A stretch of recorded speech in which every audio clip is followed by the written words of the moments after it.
right, welcome. It's your brother Bolo V&R. I'm on my Bolo Live show, 22656 Bolo Live show. I'm live on both channels. Welcome.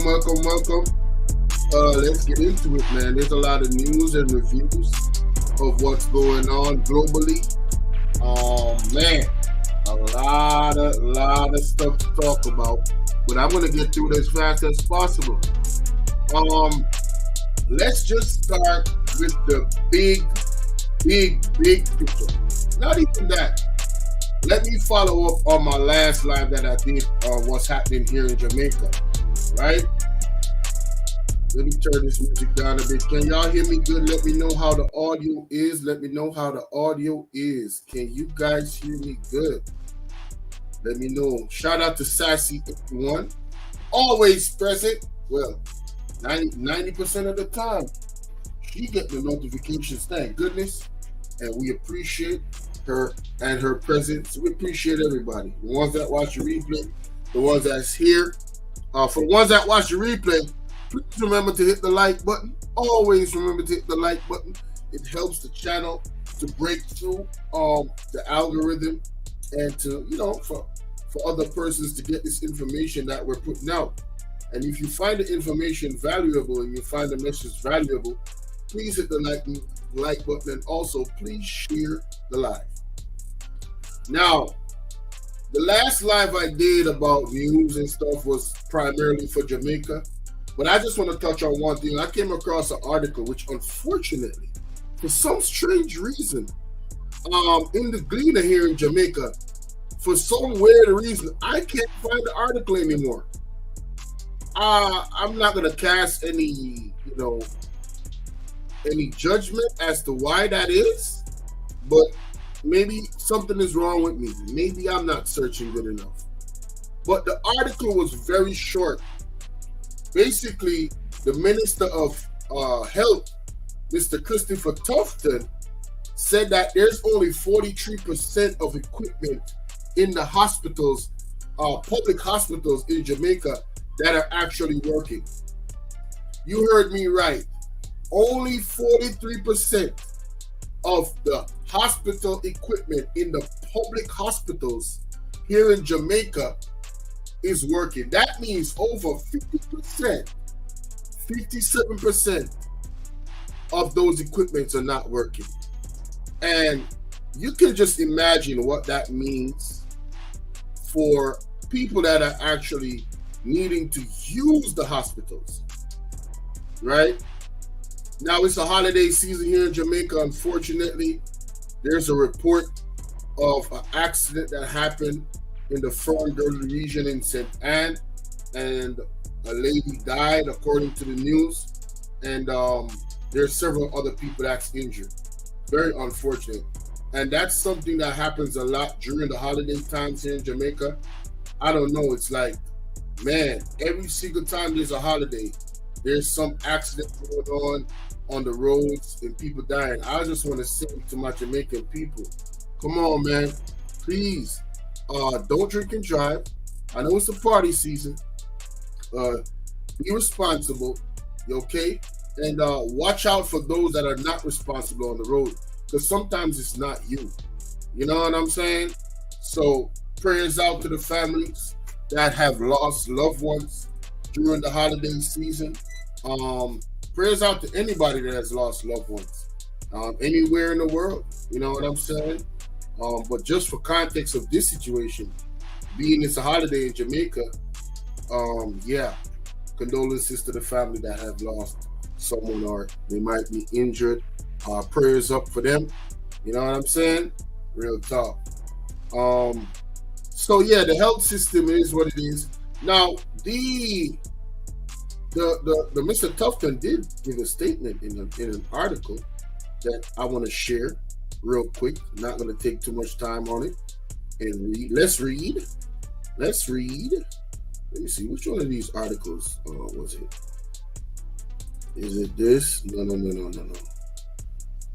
Here we go. RJR. Yes. RJR News. Credible news source. All right. Let's go to RJR News right here. I have used this source already. Now, government considers leasing medical equipment. Whoa. This was March 9th, 2023? Damn. I can't use that. That's too old. So you telling me presently there's a situation in Jamaica that they were aware of March 23rd? It's now April. That was a year ago. So they were considering to lease equipment. Damn. To help with the situation with the man, listen, that makes it even worse. So you're telling me a year has passed and things have not improved? You know what? I'm not even gonna belabor the point. Let me go to the next situation. All right. Now, let me play this real quick because this is important to play. Where's this video that I had? Gotta play this. Damn, where is it? Thought I had it queued up. All right, never mind. Let me share the screen. We freestyling today, y'all. We freestyling today. This came up. Biden decreed for proclaiming Transgender Visibility Day on Easter Sunday. Without even going into the video, I'm sure a lot of you guys have seen this news. I want y'all to let me know what y'all think in the comment section. And I want everybody to be honest. Be honest with yourself and be honest in the comment section. All right? Please be honest with yourself mostly. Whether you're Christian, whether you're not. I wouldn't call myself Christian, you know, because you'd have to baptize and all that type of stuff. I wouldn't affiliate myself to any religious group, honestly. However, I do understand if you're going to say to respect everybody's belief or what people subscribe to, then that should go for everybody. It shouldn't just go for transgender alone or the LGBTQ. It should go for everybody. And my thing is, to give that day to a day where the Christians, their belief is centered around Christ and him rising and all this type of stuff, right? I mean, man, I really want to know what y'all think. I'm just asking the question. All my religious people out there, what do you guys think about this?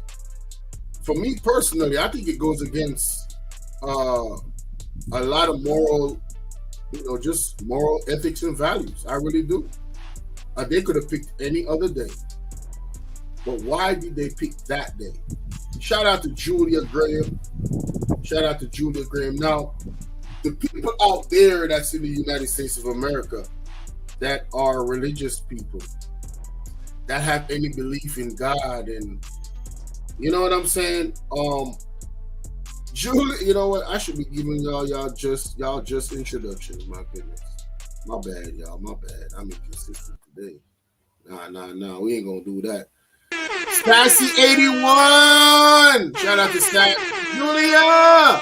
Shout out to Julia. Shout out to all my bushwatchers. Shout out to y'all. Hey, y'all know what it is, man. When you come in the chats, what do you guys do? Greet each other. So come out the bushes at least and say, salute, Bolo. You know what I'm saying? At least that. I'm calling y'all out. Love y'all still, but I'm calling y'all out. I can't believe they did that to Easter. Boy, listen. Let's play the video. Y'all. Now to this. Critics say Biden and the woke mob are taking a swipe at Christians this Easter. This year, Easter Sunday falls on Transgender Visibility Day, which is traditionally on March 31st.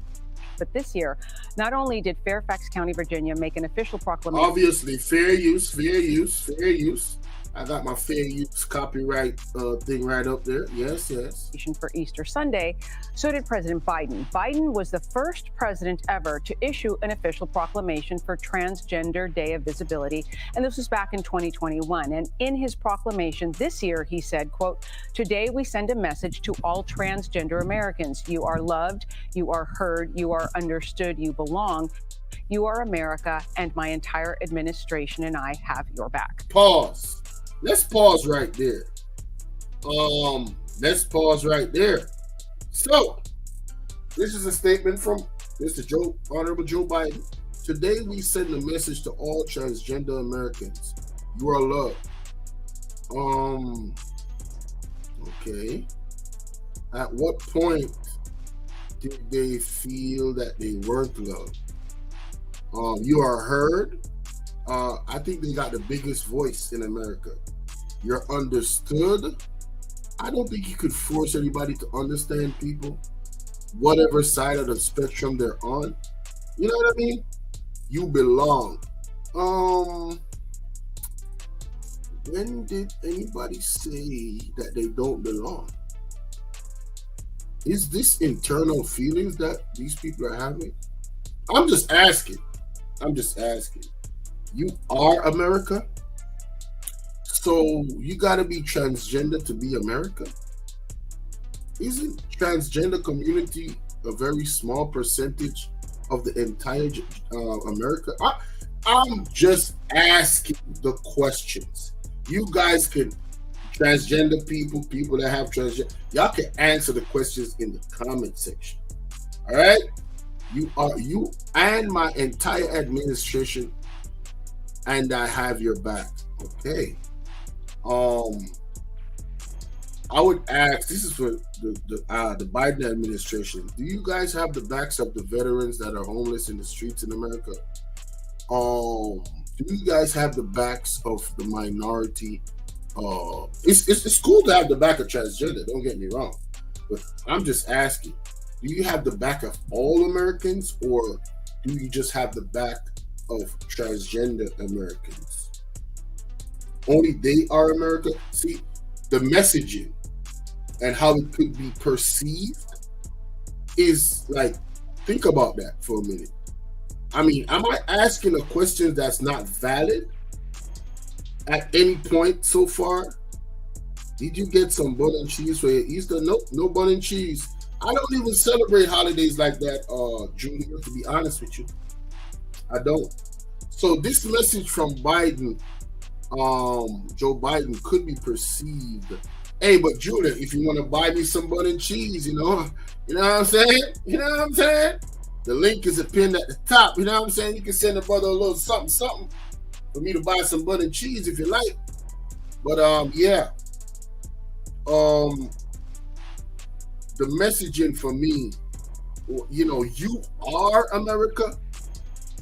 So isn't the veterans that went to war, some straight, some from all different communities, from all different groups of people. Isn't America a culmination of different groups and cultures and different ideas? Why does it seem like in this messaging that there's a form of special treatment or segregation of to put the transgender up on a pedestal, and they are American? Your entire administration have their back. Does the entire administration have the back of all American people, even if they don't agree with your policies, even if they don't like you? Isn't that democracy? Isn't that good leadership, where you're supposed to, look out for all Americans, not just certain Americans? I'm just asking the questions. I am just asking. I'm not trying to offend anybody. I'm really asking the administration, the Joe Biden administration. This message could be perceived in a very, very different light, sir. I think these statements need to be clarified. Like this last part really, like, you are America? Isn't everybody in America that, listen, we're talking about a group that is very recently organized themselves and, fighting for their rights and what they believe in, all of this thing. So how do you shit on the Christians' rights to their tradition and their beliefs on such a special day for them, knowing that what you're saluting directly opposes what they've been taught by quote unquote God in the Bible, right? As a president of the United States of America, what kind of message does that send to the world? There's a lot of Christians in the world. There's a lot of religious people in the world. So it's like, okay, you don't care about their beliefs and their feelings? It's not like, I don't see Christians in this time, correct me if I'm wrong, are there reports of Christians harming transgender people? Physically harming them? Are there any reports of that? And I'm just asking questions. And there's going to be a point in this video why that question is important. Listen to this. The Fairfax County Board making a similar proclamation this week. I'm just very happy that we're recognizing a community that has too often been pushed into the shadows and celebrate. Do you guys believe that? Do you guys believe that that community has been pushed into the shadows? Or is it the opposite? Julia, you playing with me, Julia. I'm looking at my donation, man. Let me see if Julia sent me something. You better send me something. Let me buy some butter and cheese now, Julia. Hey, come on now. But listen, seriously speaking, isn't it the opposite? Isn't the transgender community pushed to the forefront? Aren't they in the limelight? Didn't Joe Biden interview a whole transgender? Listen, forgive me, I don't know how the terminology works. It was a man turned into a woman, and Joe Biden interviewed the individual. I'm trying to be as respectful as possible. Listen, I'm from Jamaica. You gonna forgive me? You heard? Real talk. Listen, yo. I'm not so, you know what I mean? That's why I'm asking you so many questions, right? So please, now even for just off topic, I did a video about BBLs. I would challenge a woman that has BBL to come on here. I would love to do an interview with women that have BBL. Maybe 2, maybe 3. One, I would love to do that. I extend that courtesy because I want to understand where y'all coming from. You feel me? All right. Same thing for the transgender people. On whatever spectrum you're on in that realm, I think transgender people are at the forefront. Nobody talks about heterosexual. There's no heterosexual community. There's no let's fight for the rights of heterosexual men or fight for the rights of heterosexual women. Heterosexual men and women are not put in a special class and receiving special treatment and receiving statements from the President of the United States that we have your back. That is not happening for heterosexual men or women, right? And I dare say, if you were to go back to any biblical text, and I know people don't like when you talk about religious texts and creation, we can all agree. We can all agree based off the science and the religious texts together, they correlate with the facts that it took a male and a female to bring forth every single human being on earth. All right? So I'm saying, why is it that there's no special treatment for heterosexuals? Heterosexuals got a hell of a job to do. They are the ones that populate the earth. Outside of doing artificial insemination and all that type of stuff, where you go get a sperm donor. Hey, Selena, what's up, beautiful? Right? Outside of, and hey, Selena, you are Christian, so I don't mind you coming up and, well, you go to church. I don't want to say you're Christian. You go to church, right? And I saw you celebrating Easter yesterday, going to church and, he rose. I would love to hear your honest opinion about what Joe Biden did on that day that was special for religious folks by declaring what he declared. I don't know if you saw this video that I'm playing right now and what Joe Biden actually said in his statement. You said you hope you're a believer. V-Mac, what it do? Hey, bro, what it do, man? Salute to you, V-Mac. Let me dial it back a bit so you can see what was on the screen with Joe Biden. Because I just broke this down a while ago, right?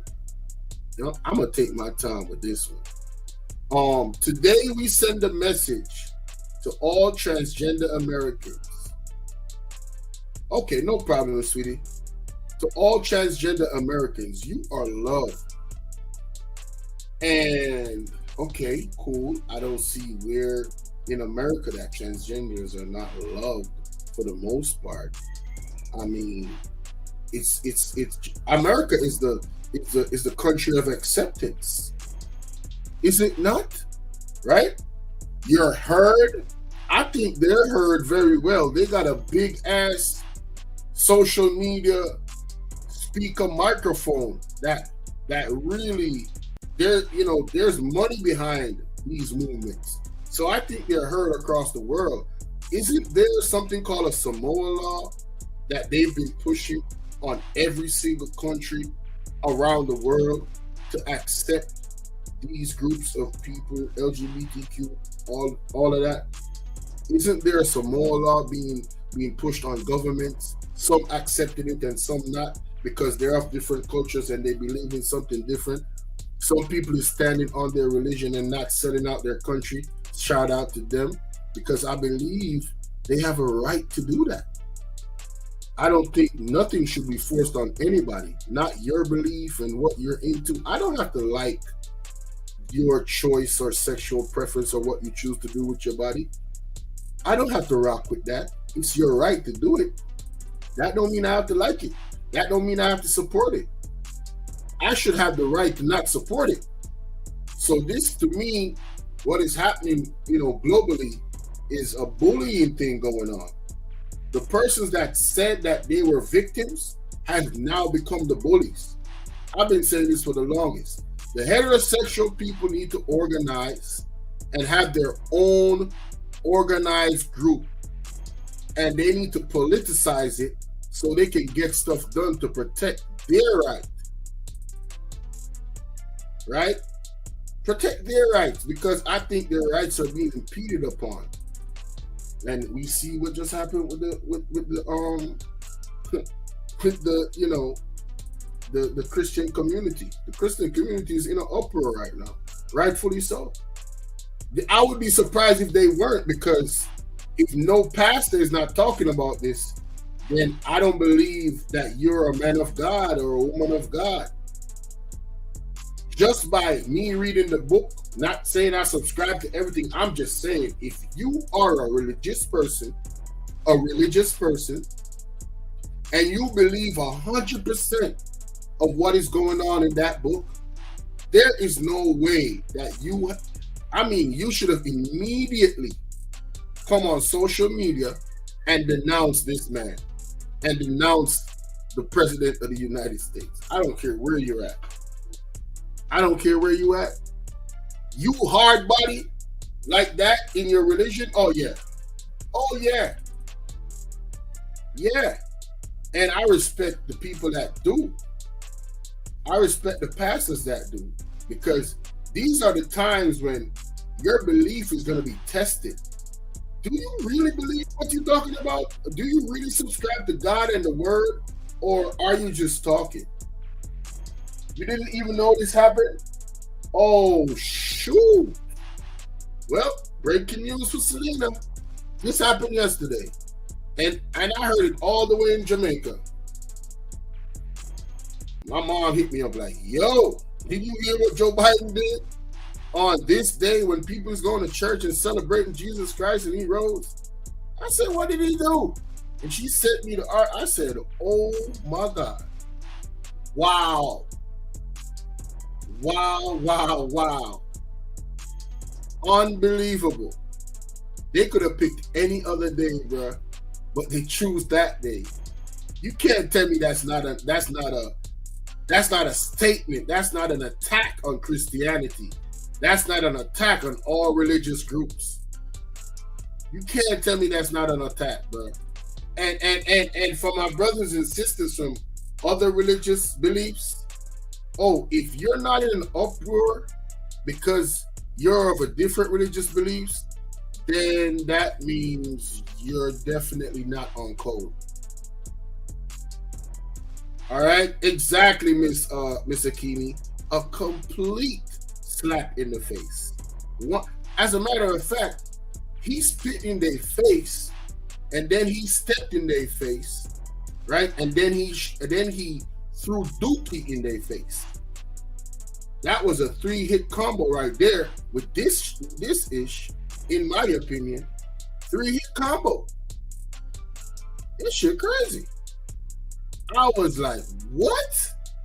You serious? Man. Hey, listen, man. It's hard to not believe a religious person, a Christian, when they say that this is the end of time. It's pretty hard to not believe them. I'm holding out on hope that it's really the beginning of something and not the end. But it's really hard to argue with a Christian that says, these are the clear signs, this is the end of time, and the devil is hard at work. And we're looking at the devil through the people that are advocating for these things on a day like this. It's hard for me to argue with them. I can't make a case. If I was to be Joe Biden's lawyer, I would say, bro, you got to find another lawyer. I can't help you. Because the optics of it, it's crazy. Come on. You could have picked any other day, sir. Any other day, but you chose this day. Man, if that ain't calculated, I don't know what is. We're recognizing a community that has too often been pushed into the shadows and celebrating. That's cap. Ain't in no shadows. Man, they've been in our faces. Ain't no shadows. Cap. Yet another community within our diverse tapestry here in Fairfax County. Okay, so this day actually goes back to 2010. And when President Biden first made this listen to this proclamation back in 2021, that year Easter was on April 4th. Except this year, they both happen on the same day, Lisa. But it's also a random day created by... You heard what she said about 2010? Let me go back. I want y'all to catch that, because she set the plane right here. She landed the plane right here. Here in Fairfax County. Okay, so this day actually goes back to 2010. And when President Biden first made this proclamation back in 2021, that year Easter was on April 4th. Except this year, they both happen on the same day, Lisa. But it's also a random... You said this woman on KB's Live this morning tried to say that this was in effect before yesterday and was originally implemented by Obama. Listen, even if it was, what's the point of saying that? Okay, let's see. This is what I do, and I hope the persons that are listening to me, you use their own arguments to kill them, to kill their argument. Let's go along with the argument that yes, Obama was the first one to implement it. It was already implemented. Cool. Yeah, so Joe Biden just co-signed it. He didn't go against it. So what is your point? If people didn't know about it being, put into play already, Joe Biden just co-signed it. So what do you think people is going to look at Joe Biden like that are religious people? You co-signing this. So what was the point of her saying that? See, I was listening to some of that. I realized that that lady is an apologist. She is a political apologist, and we have many of those in Jamaica. Anytime you talk about the JLP or the PNP, and you talk about what they did wrong, they point to the other party about what they did wrong first.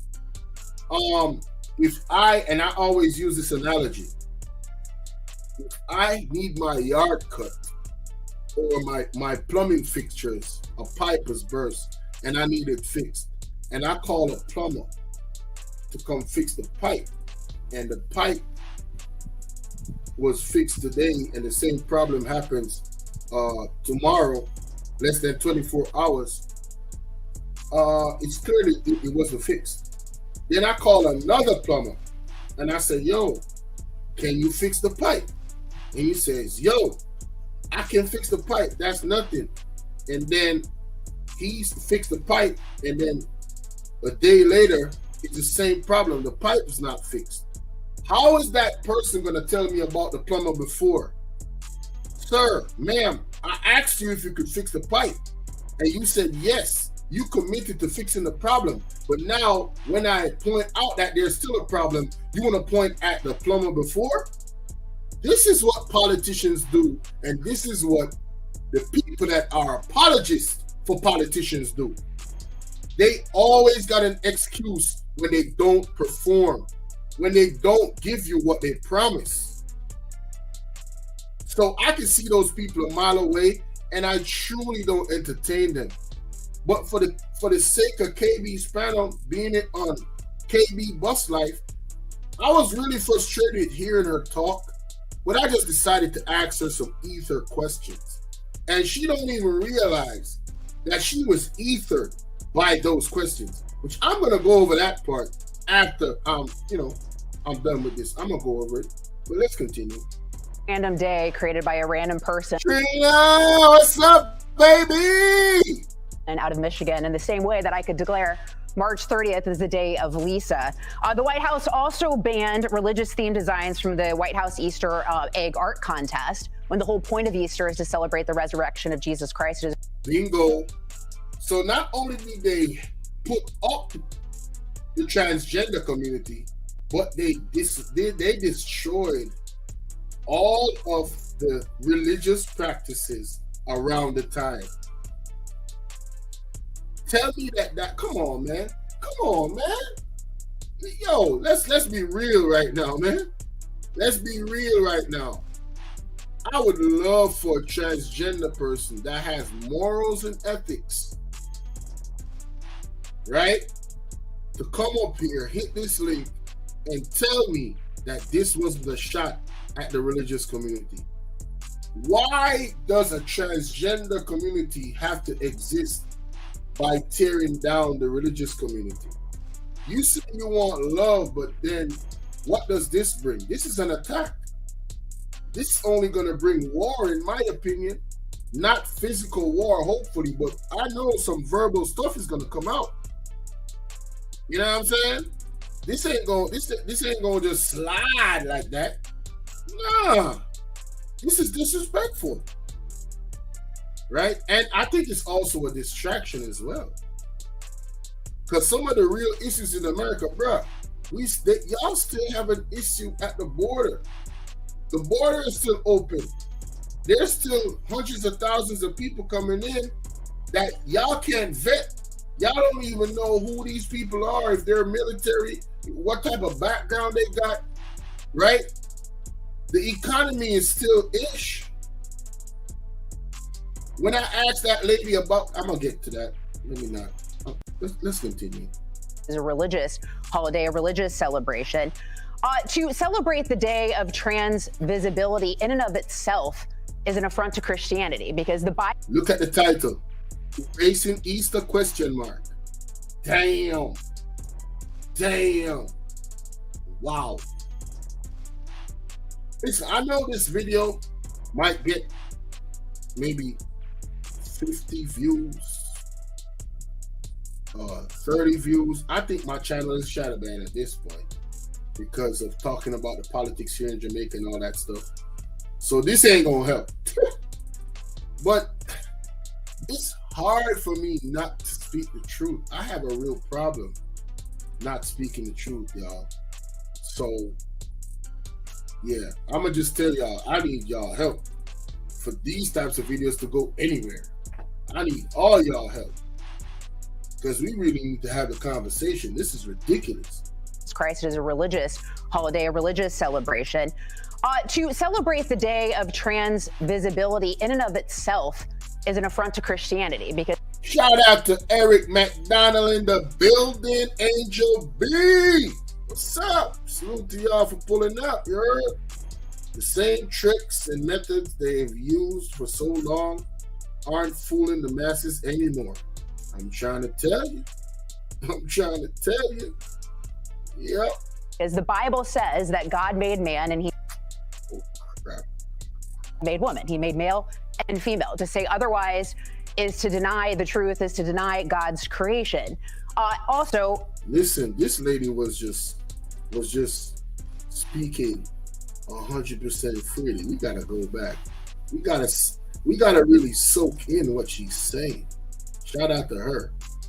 Right? Again, I'm not necessarily of any religious persuasion, but I'm just saying, she believes this. She believes in what she believes in. And they spitting in their face, bruh. And I don't respect that, because, listen, if I made a mistake, forgive me. If I made a mistake ever in my life to spit in other people's face about their beliefs and try to tear them down, yo, I was an advocate like, yo, the persons that don't believe in God, yo, you got your right to be a Satanist or whatever you do. You have the right to do that. You know, just know, hey, there is a consequence of every action. Seriously, come on. Like, everybody has a right to be a criminal, but when you're a criminal, what does the justice system? The justice system gonna be on your ass. They're gonna lock you up. They're gonna give you time, right? So I'm just saying, like, everybody has a right to do. Now, if you're a Satanist and your practices is not harming people physically in any of your practices, then by all means, worship who you want to worship. But don't impede upon persons that want to worship Christ and Buddha and Yahweh and Yahshua and God, whatever name these people subscribe to. They have the right, to do that. And then you're taking away these practices out of these places and using company policy. Again, company policy, like, you see the politics in company policy, politics. Yo. And I don't see the harm that it does to have people, you know, have devotion in the morning. Yo, a person can be in devotion. They don't have to participate either. I don't think they should be forced to participate in something that they don't want to subscribe to. But I don't think also that you should take away the option of having a devotion, of having these types of things. Let those people that subscribe to it do what they do, as long as it's not harming nobody. You praying, it's not like you're gonna set up a temple and have a ritual. Now that's just, there's levels, like that's just too much. But if you're gonna have a devotion and a prayer, hey, let them have that in their private space. It's all good. If it's gonna improve, like, you know, how they go about their day and be more effective at their job, right? And they can feel at peace, why not? Why not? I'm just saying, let's keep it a bean. Let's keep it a buck. Now, I don't subscribe to no Satanism or none of that. I'm on the side of righteousness. Hallelujah. Right? But I'm just saying, if you want to be politically, you know, savvy and look at the laws and all of that, it really isn't. It really is a indictment on the current administration to make this type of move. And see, the conversation is one thing, but the people, you can't forget moments like this. As a religious person, what Biden did on Easter Day, Easter Sunday, you guys need to have that. You know how they do cows and they burn that insignia, that symbol on their skin? Y'all need to do this as a memory in your mind, that it doesn't go anywhere. And anybody that supported this, you need to remember them as well. And this is not about attacking the individuals. You have to make a decision. Are you going to support someone that doesn't align politically, that doesn't align with your religious beliefs?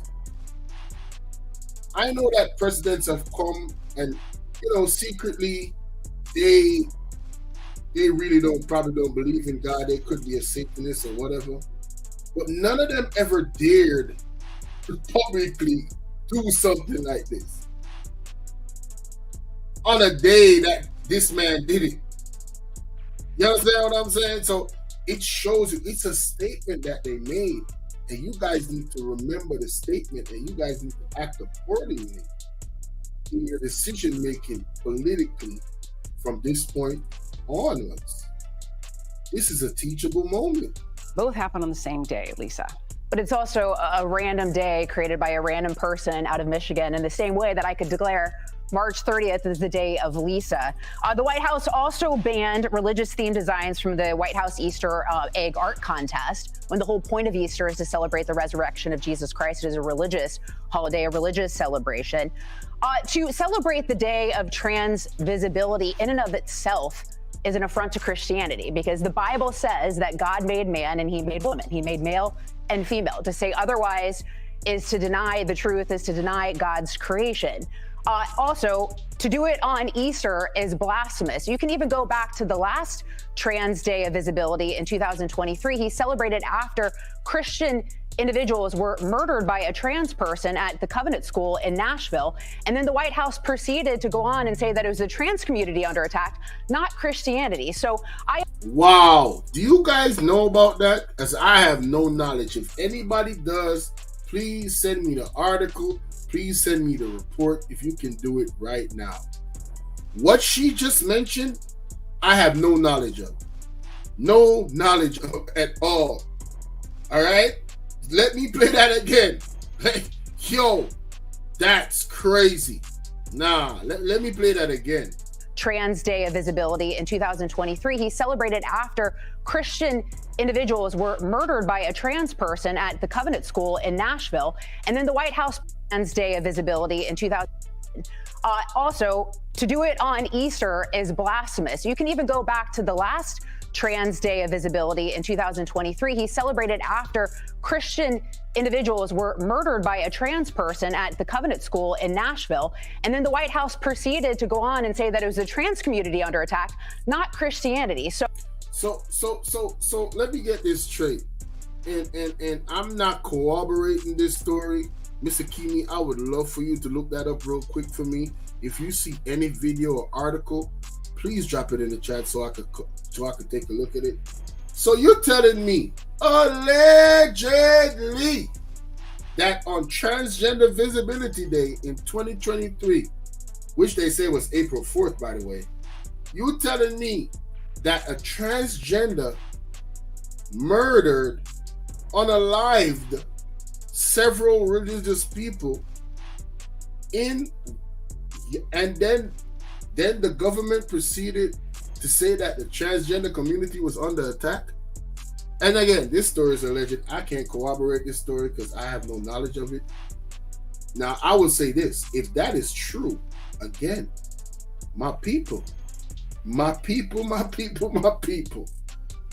y'all need to make sure that these things are etched in your mind and you share this type of information with your people, because I think it's an important thing to note in making any political decision moving forward. Because again, the entire Biden administration is co-signing this thing. All right, I showed you what he said. I showed you what he said. He said the transgender community is America. They are America. And I asked the question, then hold up. Isn't everybody else America? How is it just transgender based off the statement that they put out? Ain't no such day. Please tell me that's not a day. Clean, you just coming in? Yo, Clean, you just coming in, bro? Bro, listen, let me just go back a little bit and show you this right here. I want you to look at the screen. Clean, what that say? Biden proclaims Easter Sunday Trans Visibility Day. All right? And that was his statement. Today we send a message to all transgender Americans. You're loved, you're heard, you're understood, you belong. You are America, and my entire administration and I have your back. End quote. All right? Joe Biden understands the optics of it, and he is doing this intentionally, and he is thumbing his Nashville. And then the White House proceeded to go on and say that it was the trans community under attack, not Christianity. So I am so sorry that I believe that Joe Biden understands the optics of it, and he is doing this intentionally, and he is thumbing his nose at Christians and Easter, and he's essentially spitting in the face of Christians everywhere. I agree. I agree that that's what they're doing. I totally agree. I can't see no other reason for them to do this on the day they did it on. All right? Yeah. I think the divide part is done. Now we're all on the conquer. I think the divide part is done. Now we're all on the conquer part. Hey, I agree with that too, VMAC. But divide and conquer has always been a strategy in warfare. You know what I'm saying? Yeah, I will. Divide and conquer has always been a strategy in warfare, y'all. So, that part. All right, so my research team, shout out to the research team. Shout out to the research team. Hey, Armando, you ain't the only one with a research team, bro. Nah, I'm just playing. Shout out to Armando. Let's play this. Let me stop sharing. My research team got some information in regards to the last Transgender Visibility Day. Shout out to the research team. Let's read. She laughing. Shout out to the research team. Yeah.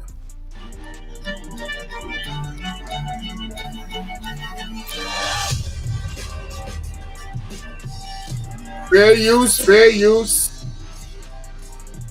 Hello, welcome to Rising. We've got a jam-packed show for you today. Rihanna, let's get started. Obviously, another tragedy unfolding before us, so we want to talk about that. As 3 children and 3 adults were shot and killed yesterday in a Nashville grade school. The suspect, 28-year-old Audrey Hale, was also... Pause.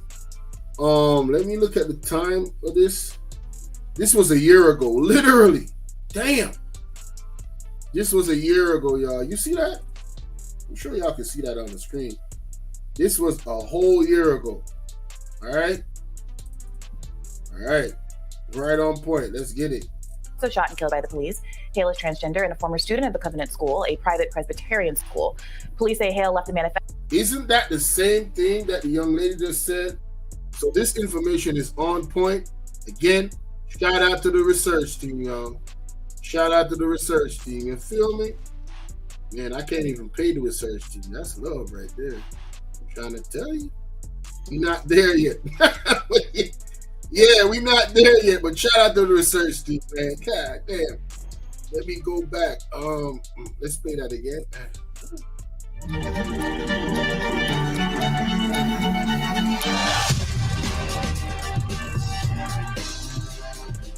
Hello, welcome to Rising. We've got a jam-packed show for you today. Rihanna, let's get started. Obviously, another tragedy unfolding before us, so we want to talk about that. 3 children and 3 adults were shot and killed yesterday in a Nashville grade school. The suspect, 28-year-old Audrey Hale, was also shot and killed by the police. Hale is transgender. So, 3 adults, 3 children killed in Nashville school shooting. I gotta ask, if the President of the United States, the Honorable Joe Biden, team is listening, as a concerned global citizen of the world, I want an explanation as to how this was perceived as an attack on the transgender community. When a black man does a crime, the media points out the fact that he's black. I've never heard anybody come to the aid of a black man saying that it's an attack on their race, pointing out that they did a crime and they're black. How do you make the person that's doing the crime the victim? I don't get it. I don't understand. I'm perturbed. I'm confused. There's so many adjectives I could use. Shout out to Will Allen. You feel me? Love you too, Trina. You know that? Come on now. How do you make this person, this individual, the victim? How do you make a whole community the victim when a transgender individual killed 3 children and 3 adults at a school? How? Is it something that's causing an imbalance that could have caused some mental issue? Is it the drugs that they're taking to change their estrogen levels or their estrogen, or what's the other chemical? Right? Is it that? Is it a possibility that that's a case with this young lady? It's unfortunate. Well, I don't know if it's a lady. My bad. No disrespect to the transgender individual. Like, this is the possibility that testosterone. Thank you very much. You got estrogen and testosterone. I told you about the research team. Now, the research team got my back. I'm up here sounding stupid. Not even remembering it's testosterone. Let me stop. But seriously, this is crazy, man. And a former student of the Covenant School, a private Presbyterian school. Police say Hale left a manifesto detailing, quote, resentment for having to go to that school as the reason behind the massacre. Officials have also determined Hale was heavily... So there was a manifesto. So this was a premeditated crime. Wow. Okay, let's listen more. Wow. Armed with at least 2 assault rifles and kept detailed plans in preparation. 2 assault rifles? Damn. For the shooting, including by hand-drawing maps and conducting personal surveillance. So far, police believe Hale... Yo, hold up. This story right here just took a turn. Now, this story right here took a turn. Now, see, I was not a fan of conspiracy theories before the pandemic. No, I wasn't. But now I don't believe in conspiracy theories anymore. I think everything is up. I think everything is up. I think there's no story or idea or thought that you could actually conjure up in your mind based off evidence and facts that is not worth looking into. I am not dismissing any theories whatsoever. I'm not doing it. No, sir. So you telling me that this transgender individual drew a map of the school? This was a calculated attack. Came in with 2 assault rifles. And coincidentally, the government uses that as a way to say that the transgender community is under attack. When this is a Christian school, isn't it? Let me go back. Wait. Hold up. Let me go back. Because I don't want to send out no misinformation. Listen. Welcome to Rising. We've got a jam-packed show for you today. Rihanna, let's get started. Obviously, another tragedy unfolding before us, so we want to talk about that. As 3 children and 3 adults were shot and killed yesterday in a Nashville grade school. The suspect, 28-year-old Audrey Hale, was also shot and killed by the police. Hale is transgender and a former student of the Covenant School, a private Presbyterian school. Police say Hale left a manifesto. Private Presbyterian school. Research team. What does that mean? Presbyterian? What does Presbyterian mean? Let me Google that real quick. And shout out to Miss Genesis One. Miss Genesis One taught me a word I didn't know the other day with her live stream. I'm gonna go over that. That was a very interesting one. Presbyterian meaning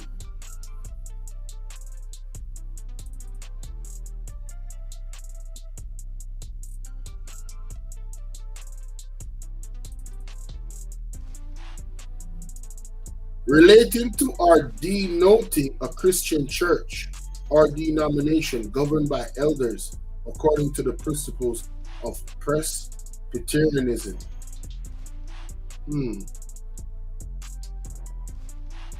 Denoting meaning.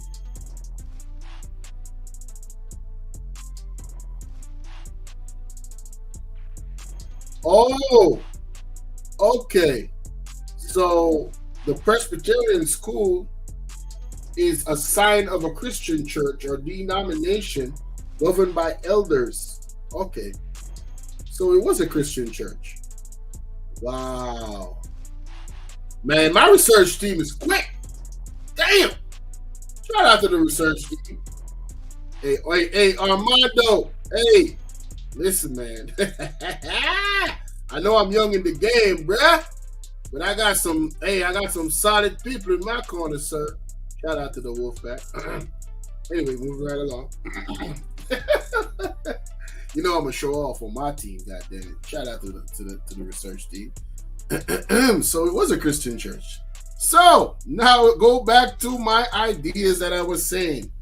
I would not be surprised if this was a calculated attack. That I would not be surprised if there were forces beyond this transgender individual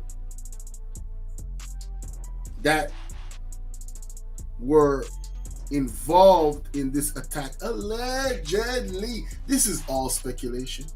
Nothing I'm saying right now is in the foundation of any facts. This is just me thinking out loud and asking questions. I don't know if what I'm saying has any validity at all. As a matter of fact, I don't claim that it does. I'm just asking some questions. But like I said, any idea, I am not opposed to any ideas in regards to this situation, because I smell a rat. I smell a whole rat. I'm trying to tell you. So detailing, quote, resentment for having to go to that school as the reason behind the massacre. So having a resentment to go to a Christian school. So the resentment turned into let's go out blazing. Wow. And then 3 Christian adults and 3 Christian children killed, or just 3 human beings, 3 children was unalived, but the government at the time decided to make an argument that the transgender that committed the crime was the one that was under attack. You can't make this shit up. Officials have also determined Hale was heavily armed with at least 2 assault rifles and kept detailed plans in preparation for the shooting, including by hand-drawing maps and conducting personal surveillance. So far, police believe Hale shot at random and that no individuals were targeted. Those killed have been identified as Evelyn Dykehouse, Haley Scruggs, and William Kinney, all aged 9. So it was random shooting. Just get as much as you can, huh? Wow. Let me blow this up, see what's going on the screen. Can y'all see that? 6 victims fatally shot. This is the Metro Nashville PD. Okay. Age 60. Damn. 61. 9. Oh my God. All of these kids was 9? Man. What? Yo, this shit is messed up. I know it was a year ago, but damn. 61, 60, and 60. Now, 61, 2 of them is 61, and one of them is age 60. Damn. Man. Hey. Man, shout out to the family, man. Jesus. They can't recover from this. It's going to take a lifetime for them to recover. Talk about the emotional stress, the damage. This was uncalled for. This was unnecessary. This was unprovoked. Damn. Cynthia Peake, age 61, Catherine Coons, age 60, and Mike Hill, age 61. White House Press Secretary Karine Jean-Pierre spoke about the tragedy at the podium yesterday. Let's watch some of that. In his State of the Union, the president called on Congress to do something to stop the epidemic of gun violence, tearing families apart, Oh, here we go. Here we go. That's the angle y'all took? Now, see, now I really be thinking something funny. Like, bruh, that's the angle? Listen, man, guns ain't never done nothing to nobody. If a human being does not take up a gun and use it wrongfully, nobody can get hurt. Why is the focus on the gun? The focus should be on the person using the gun or the persons using the gun. Check their mental state, right? All of these things. A gun can be used to save lives too. A gun can be used to deter thieves from taking your life or your property or your children's life. I believe every household should be equipped. Even here in Jamaica, it's sad. Only a few people can have legal guns in Jamaica. It's a very tight system. And guess what? Guess what is happening? It don't stop crime. Limiting people with guns in a country does not stop crime. It doesn't stop gun violence. Do you know that there is a recent situation here in Jamaica where allegedly, based off the video evidence, it is alleged that the police officers that was on the scene executed a young man and said that he had a gun. This is all alleged. Obviously, it's in court proceedings. It's gonna come. But I'm just saying, you can't tell me by limiting the gun access, right, that means crime is going to stop. Show me a society where that is actually what it is. Show me. Right? In England, they don't have guns, right? The police, right? Isn't people still dying in England? Isn't England a very, like, bruh, there's places in England where violence is ridiculous. So them not having guns ain't stopping ish. If people want to really have guns, people can get real creative. I'm just saying, help the people to stop pushing this narrative. In Jamaica, I wish that they had the same gun laws. You think people will be running up on people when they know everybody's trapped? Bro, you gonna chill? You gonna act like you got sense? I'm telling you, everybody was equipped, properly equipped, and know how to handle a weapon and keep it, you know what I'm saying? All the safety, everything. Because I'm about safety, I'm about responsibility. All that. But don't tell me, oh, we're gonna take the guns away from the people. Hell no, I'm not an advocate for that. Man, leave them guns with the people.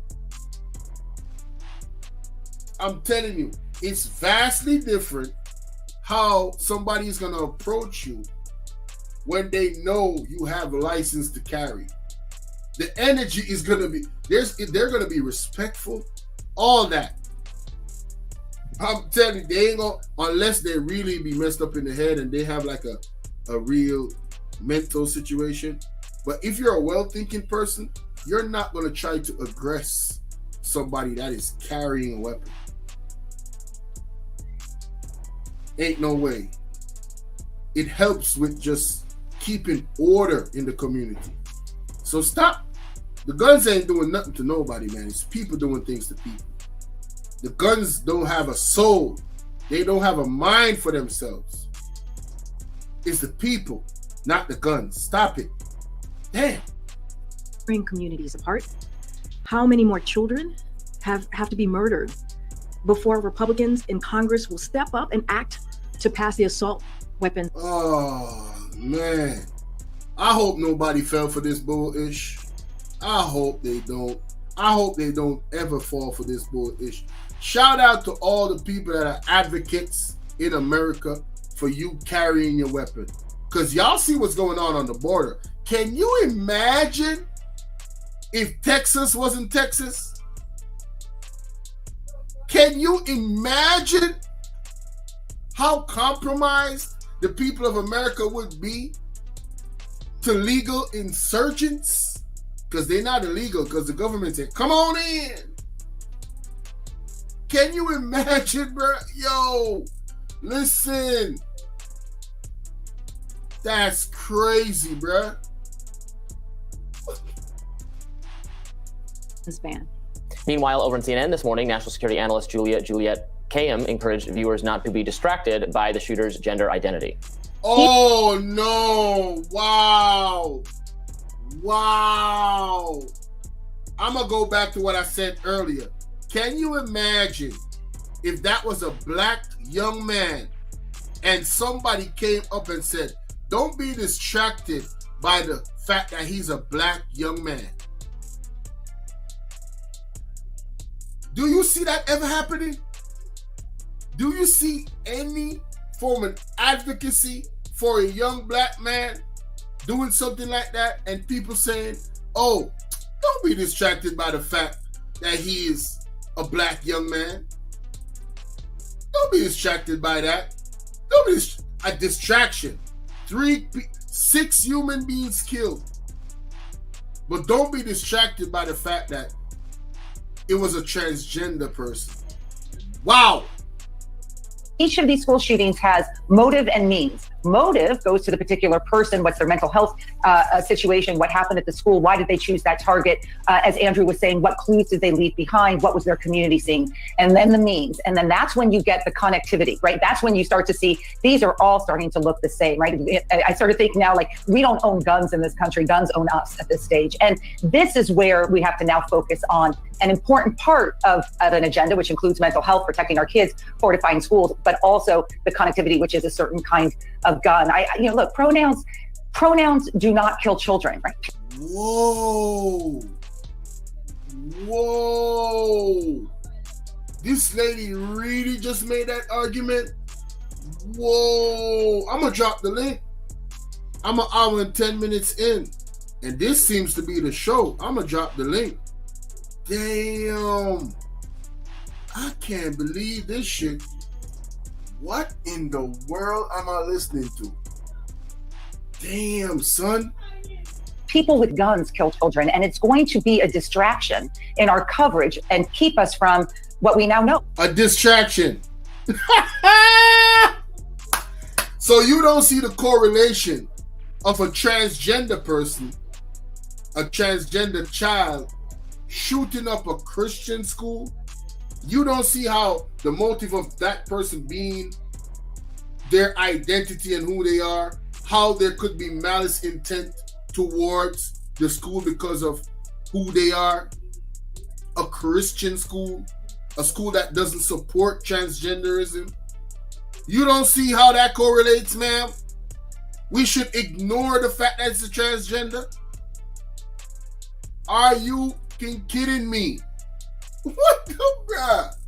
Yo, ain't no way, bruh. Ain't no way. Ain't no way, bruh. I can't do it. This is ridiculous. This is absolutely ridiculous.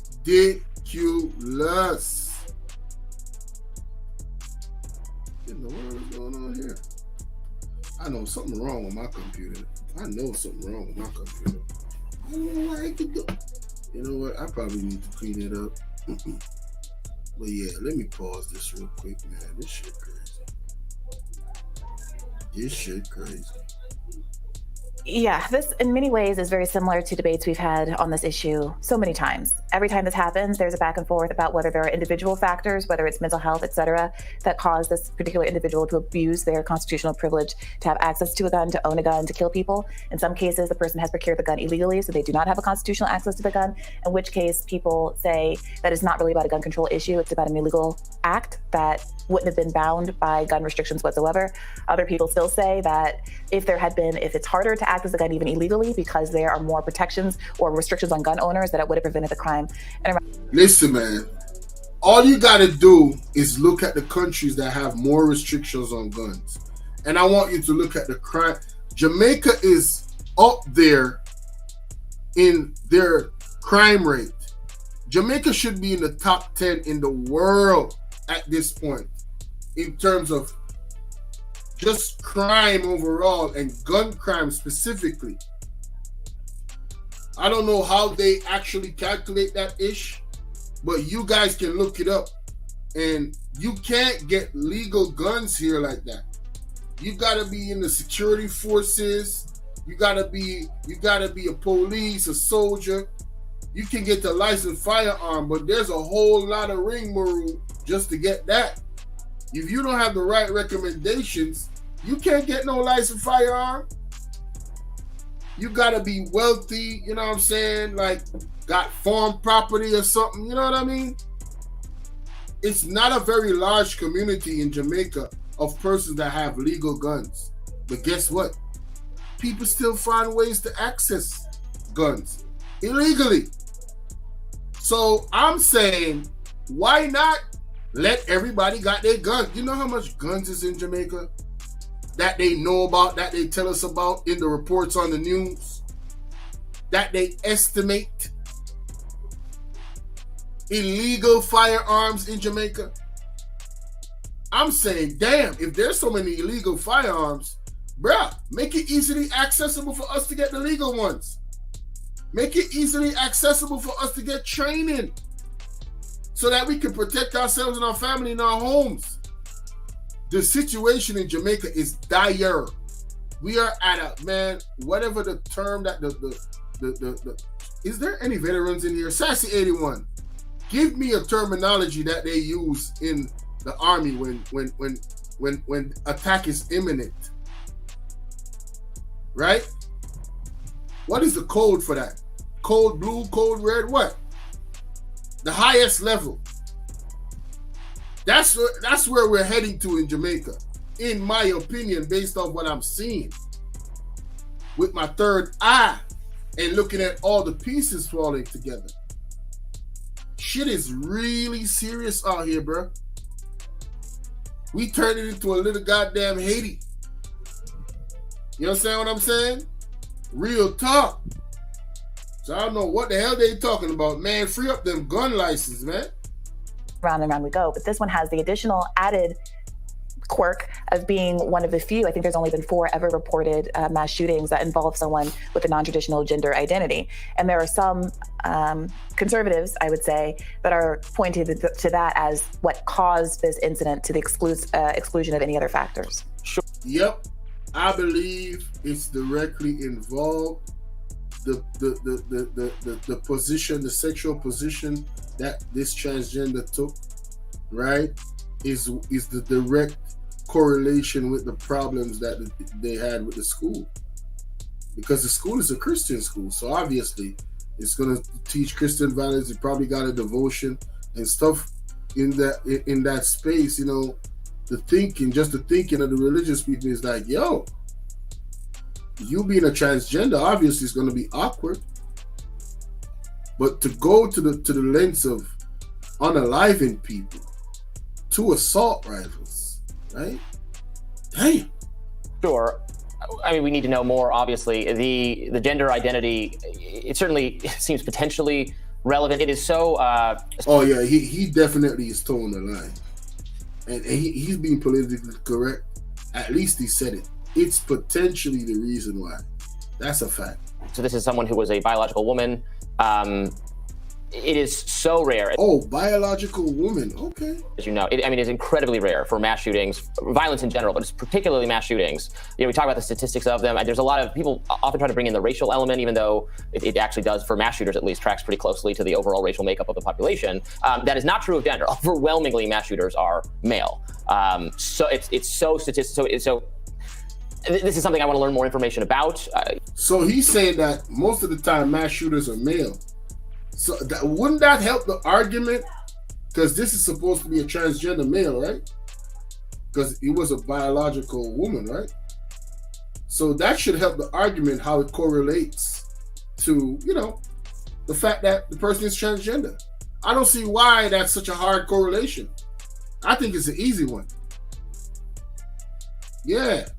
You know, what was this person's mental health? And obviously, and every time there's a mass shooting or an instance of violence that captures the nation's attention, there is always an effort by people on all sides of the political spectrum and in all corners of the media to try to explain where they're thinking, you know, what led them to do it. What do they have an ideology? Is it identifiably political? Is it that they're just mentally ill? Man, I want to shout out to the research team, man. I'm not even going to go too much more into that. Shout out to the research team. I think we made our point on that particular tip. Let's go back to the actual video of the situation with what Joe Biden did yesterday. Lord have mercy. Child. Well, we also have, there's a Virginia mom who told Fox News Digital, Stephanie Lundquist, that, quote, they are intentionally trying to offend Christians on the holiest of days by forcing gender ideology down their throats. This is reprehensible and unbecoming of our elected representatives, David. Isn't Joe Biden Catholic? Yes. Dang. Okay, just checking. Yo, bro came with the gauntlet. Broski came with the gauntlet, bruh. Yo, Broski said, wait a minute, isn't Joe Biden Catholic? Okay, just checking. With Lisa, this is not a thing. It was made up. It's like Kwanzaa. It was made up by somebody. No. I don't appreciate you shitting on Kwanzaa, sir. all of these traditions was made up by somebody. A human element had to be involved in the making of it. So I don't agree with that point you're making. That's a very, very weak point. But let's move on. To do something. Who are they appealing to? There are roughly 1.6 million or so people in the U.S., according to some reports, that identify as transgender. Where are they going? But here's what they've done. They're gaslighting the American people because of the coincidence of this made-up day versus an actual day that means something to build. Well, the actual day is older and it has more roots, but everything got to start somewhere. So I don't think it's wise for you to undermine what they're trying to achieve because they got the whole government of the United States behind them. Did you hear what Joe Biden said in that statement? Didn't you read that, sir? I don't think you should be downplaying that now. You better start taking these people seriously. You better, they did that on a day for you as a Christian. So you better start taking them seriously. They coming for your ASS. Believe that. Millions of people worldwide, not just here in the United States, they want us talking about them. And this whole thing with the Easter egg hunt, now I've been to a few of those. It's a lot of fun. You eat a lot of too many eggs. But part of it was people expressing themselves. So now... Yeah, we got my boy Cortez in the building. What it do? Cortez, man, you got to hit the link, man. I need to hear from a young man's perspective that live in the United States. What do you think about what Joe Biden did yesterday and declared, man? That's what I'm talking about. If you're not aware, hey, I can let you be aware in 2 minutes. Now the government under the Biden auspice will tell you that you can't present a religious, First Amendment, a religious imagery on an egg. I mean, again, I'm even more cynical than Lisa. This is gaslighting. I was trying to be calm. Yeah, how could you be that calm? Because I know you're not. No, but seriously, they're just gaslighting us into this topic. This is false, just like this quote, day of visibility. You're visible every other day of the year. I agree with that. It's really bullish. You're not being hidden. You're quite visible. All the transgender people in America, you guys are quite visible. He said you're demonic 304. Now I want to shout out Miss just a segue. I want to shout out to Miss Genesis 1. I learned this from her. Allodoxophobia. Allodoxophobia. Allodoxophobia is the fear of opinions and receiving criticism. It involves an overwhelming anxiety about judgment or disapproval from others regarding one's belief or viewpoint. Let me say that again. Allodoxophobia is the fear of opinions or receiving criticism. It involves an overwhelming anxiety about judgment or disapproval from others regarding one's belief or viewpoint. And I think a lot of people can use that definition to really evaluate themselves. I think a lot of people suffer from allodoxophobia, the fear of opinions and receiving criticism. And you should try to rise above that, man. Try to rise above that. Where's my phone? I have an audio that I need to play that's very important, that segues into this situation, argument of a belief system and corruption and stuff like that. Let me find it real quick and let me play it. Listen to this. And this goes for everyone. Corruption is a vile disease that sucks and drains the health out of something good. Corruption in society is an evil moral infection that keeps community in a state of perpetual sickness. Corruption is a moral virus. It's so potent, it leaves its host sick, lethargic, and unable to realize and accomplish all that a well person can. Where corruption thrives, poverty and not prosperity thrives. Wealth is grabbed into the greedy, grubby hands of those who get fat on the toil and labor of good people. Corruption benefits, only temporarily, those who participate in it. Everyone else is a victim of the theft, the deceit, the dishonesty, and the lies that corruption feeds on. You need to know that a corrupt person is stealing from you. Corruption is filthy work and despicable acts of treachery done under the table and behind closed doors. Corruption is a disgusting shame. Corruption keeps a nation back from true development and from progress. Wise investors steer clear of a corrupt environment. They would rather put their resources into a place where the playing field of opportunity is equal for all and not bent towards feeding the financial lust of corrupt, lying, cheating, thieving politicians and government officials. How many wonderful corruption is a vile disease. Yeah. I couldn't have said it any better, man. If you are a supporter of corruption, yeah, you could kind of disassociate yourself from me. I don't want to have no lots and part with you. There should be a situation where, you know, everybody, there needs to be a competitive space. I heard KB talking about this, and that damn, thank God I remembered. I'm so not done yet. Shout out to KB on his Kwame Brown Bus Live channel. This was a great live, man. Excellent live by KB, man. I mean, wow. The conversations that were being had. I mean, Lord have mercy. Let me see.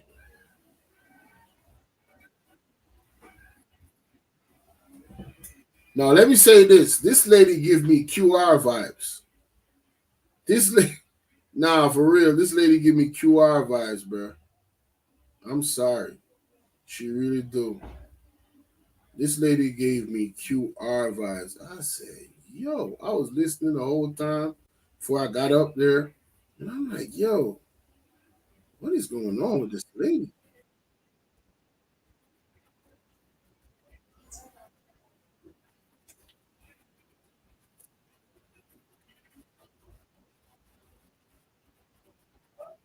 Man, why do we say that when we say the government is not for us, that they've been against us? I don't understand. This supposed to be, the government is supposed to be against us. To America with the 3Ks, remember? Yeah. America with the 3Ks. I didn't, but that was never my argument. Who said the government was against us? I never said a lot of our. Yeah. So she's living in a world where she believes that the government is for us. How do you process that? How do you come to that conclusion with the actions of the government? And I'm talking about just any government. Look at their track record.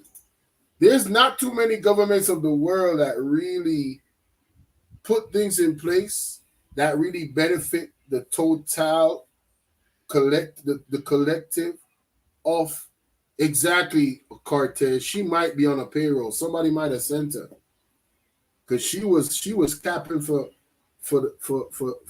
this current administration hard, bro. Hard body.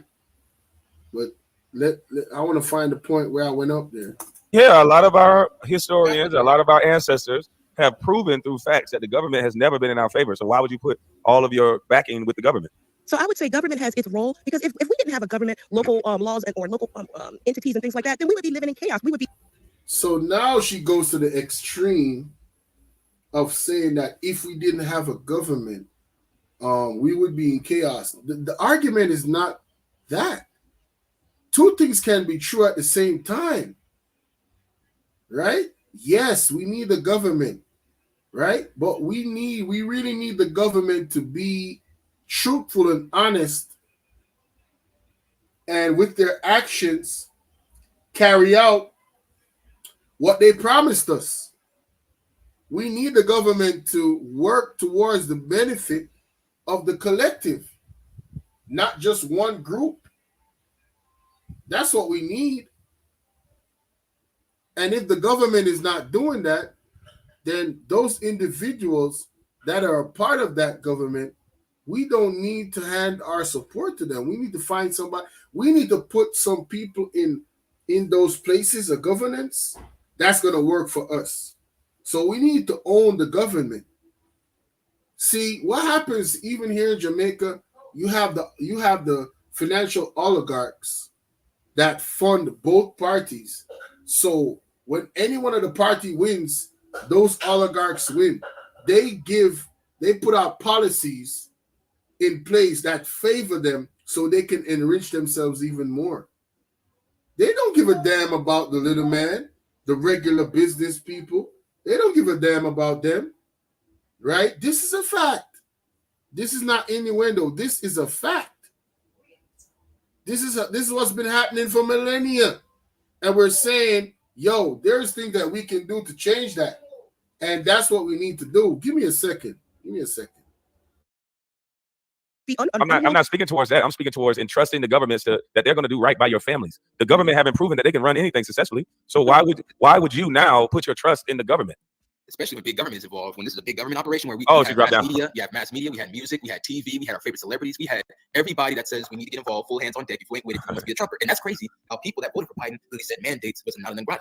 That's what I wanted to get on that one. Like I didn't take none of them shots. And the reason why I'm saying that is because my wife, she works for DHS. I say that she worked for DHS, and the job she had prior, they was trying to make her take the shots in the beginning. I'm like, and like I told you, I'm an entrepreneur, so I'm telling her, man, don't take no shot because I already. And here she is split. This is some bullshit, basically. And now she's like, man, I'm so glad I believed you. And I had all three that shots. is true. I got people in my family. I had all three that shots. died from it. I'm here on this panel talking to you. I had 3 shots, and I'm here to tell the story. Is that why your eye getting lazy like that? Yo, I'm gonna be real. I might be wrong, but I don't believe her. I don't believe she had no 3 shots. I don't. I think she's just saying that to cap. That's all I think. I think she's a plant, man. She give me QR vibes, yo. And you heard it here first. April 1st, and I'm not tomfooling nobody. Today is tomfool day, right? April 1st. But I'm keeping it a bean. I'm keeping it 100,000%. I think she was sent. I don't think she got no 3 jabs. None of that. I can tell you this. In my own experience, a lot of the people that have taken the jab in Jamaica, they've been real quiet. And when I say real quiet, they've been suffering quietly. You understand what I'm saying? The persons that didn't take the jab, it's business as goddamn usual. A lot of people have unalived, passed away, and they stopped doing a C-19 count. Right? Now, just like this thing that was just so, it's gonna just destroy and take the world by storm and eliminate all these people, and we should be so fearful. Nobody, 70% of Jamaica, I think, don't quote me on that. Around 70% of Jamaica didn't take the jab. And we out here good. You feel me? Out here good. Business as usual. And you had people shaming people, bro. Just shaming people behind this ish. Right? Man. Oh, yeah. I heard about that, Cortez. They might have put it in the food for the people that didn't take it. I heard about that. That possibility. Yes. but I wanted to finish my point with Ms. Ayers, and I'll pass the mic because we got new people. Yeah. Don't you understand? Well, for the people that's listening, that is still Biden Harris ticket. You guys need to understand that y'all do a lot of stuff where people is rocking with you what it is. You ain't hold it down, okay, or don't vote at all. For people in general. See. Okay. So what I was going to say is that the government is there to help. If somebody went to office or whatever and get health care. She keeps saying what the government is there to do. And we're saying, look at the performance of the government that is presently working.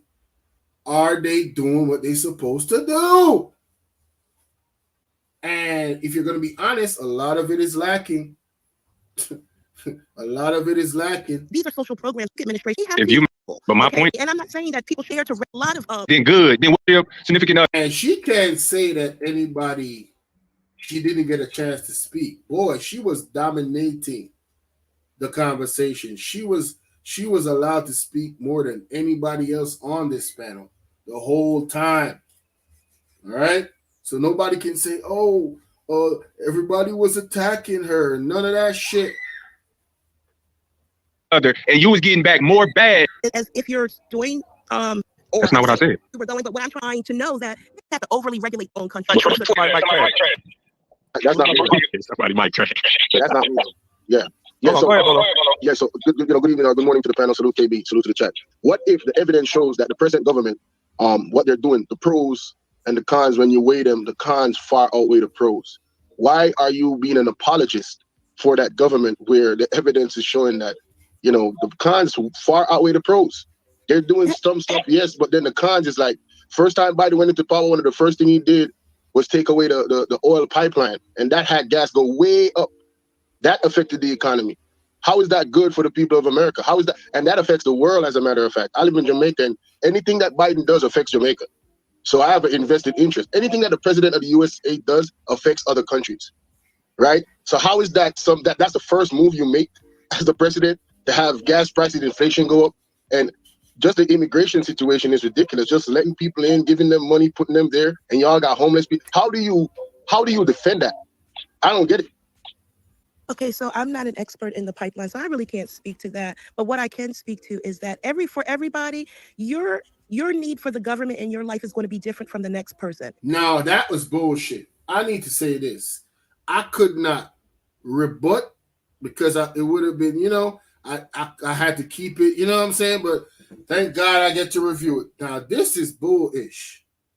I want y'all to listen to the question and listen to the first answer, how she attempted to answer the question. Listen to the question again. For government with that's not right. What if what the government is doing, the facts and the evidence? Whose mic is that? Somebody mic trash. That's not me. Somebody mic trash. That's not me. Yeah. Yeah, so, go ahead, Bolo. Yeah, so good evening or good morning to the panel. Salute KB, salute to the chat. What if the evidence shows that the present government, what they're doing, the pros and the cons, when you weigh them, the cons far outweigh the pros? Why are you being an apologist for that government where the evidence is showing that, you know, the cons far outweigh the pros? They're doing some stuff, yes, but then the cons is like, first time Biden went into power, one of the first thing he did was take away the oil pipeline, and that had gas go way up. That affected the economy. How is that good for the people of America? How is that? And that affects the world, as a matter of fact. I live in Jamaica, and anything that Biden does affects Jamaica. So I have an invested interest. Anything that the president of the USA does affects other countries, right? So how is that that's the first move you make as the president, to have gas prices, inflation go up, and just the immigration situation is ridiculous. Just letting people in, giving them money, putting them there, and y'all got homeless people. How do you defend that? I don't get it. Okay, so I'm not an expert in the pipeline, so I really can't. So she's not an expert in the pipeline. All right, so she can't speak on it. Fair enough, but listen to this. Speak to that. But what I can speak to is that for everybody, your need for the government in your life is going to be different from the next person. No. I call BS. Every American citizen or any citizen of any country can't be looking at the use of the government just for themselves in a selfish way. I do not agree with that. And let me tell you why. Because it affects what the government does. That's like saying, oh, you know what? This government can suffer, right? 95% of the people, but man, I'm getting my money, my pocket's swole, I'm good. That's the vibe I'm getting from the answer that she just gave or attempted to give. The first statement that she made had me like, yo, I can't believe this ish. But let's continue. As long as you're good, it's all good, huh? Let's continue. Okay, so I'm not an expert in the pipeline, so I really can't speak to that. But what I can speak to is that for everybody, your need for the government in your life is going to be different from the next person. Because we all are different individuals, our lives are different. My need for government may be totally different than your need for government. So that's why so you have to look at it individually, and you have to look at the policies and what we got to look at it collectively. How is the policies of the government affecting the collective? You can't just be looking. Don't you have family, ma'am? Don't you have friends? Do you not care about the collective? Do you not care about the citizens of America? Do you not care about the geopolitics? Do you not care about the citizens of the world that are affected by the decisions that the government of America makes? If America decides to go to war, do you think that it only affects you guys? Sometimes it affects other countries more than you guys. So you just only care about you, is what you're saying. That's what I'm getting. Am I bugging? I don't know. Am I bugging? Bruh, people in the chat, persons watching the replay, if you come to this point of the video, please, timestamp this. Pause the video, put the timestamp in the comment section, and let me know if I'm bugging. Am I reaching here? Right? That train of thinking is why a lot of us are tired of the demons. Bruh, it has to be the collective. So all right, cool. All right, check this out, right? I live in a gated community, right? And yeah, my kids are safe. My kids go to private school. So that means I don't care about regular school. I don't care about public schooling. I don't care about none of that. I don't care about other people's kids and how they living. I don't care about the welfare of other persons. See, I've always said this. I don't know if I've said this online. I want to live in a community where people are thriving. People are growing. I want to live in a community where people are wealthier than me. You see, in an environment like that, you know what's, because productivity is at an all-time high, guess what's going to happen? There's not going to be a lot of crime. Crime is going to be minimal. The fact that the governments of the world seem to operate in a manner that yield the results of continued poverty,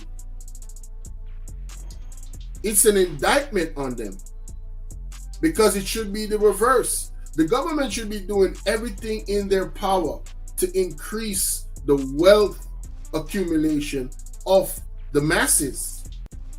This is how you're going to have a peaceful, productive society. So I got to ask myself, does the governments of the world want a peaceful, productive society?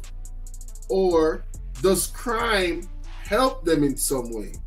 Start following the money, y'all. I'm just asking the questions. What you have to look at Trump's record. What has he done to This lady brought up Trump. I'm dead. Listen, man. Anytime you ask a question about a specific administration that is in power now, I spoke about the pipeline, and this lady went to Trump, bro. This lady went to Trump. I was so frustrated behind that microphone. I'm like, yo, why is she bringing up Trump? Trump not in power? Come on, man. To apply the things in my life that make my life better. What has Biden done to apply the things in my life to make my life better? When you do a line down the middle of that page and put Trump's name on one side and Biden's name on the other and go down that list, see who has... This is a campaign for Biden, bro. This is a campaign for Biden. Because I'm just asking the question of the current administration. When you weigh the pros and the cons of this administration that we're seeing right there, right now, when you look at the pros and the cons of that administration, does the cons outweigh the pros or the pros outweigh the cons? She definitely came up there with an agenda. Bruh, V-Mac, I just said that. This lady giving me egg lady vibes, bruh. She giving me a KB. Careful, bruh. I know you're smart too. Hey. But I'ma just say it anyway. Careful. Don't, you know, hey, I'ma say less.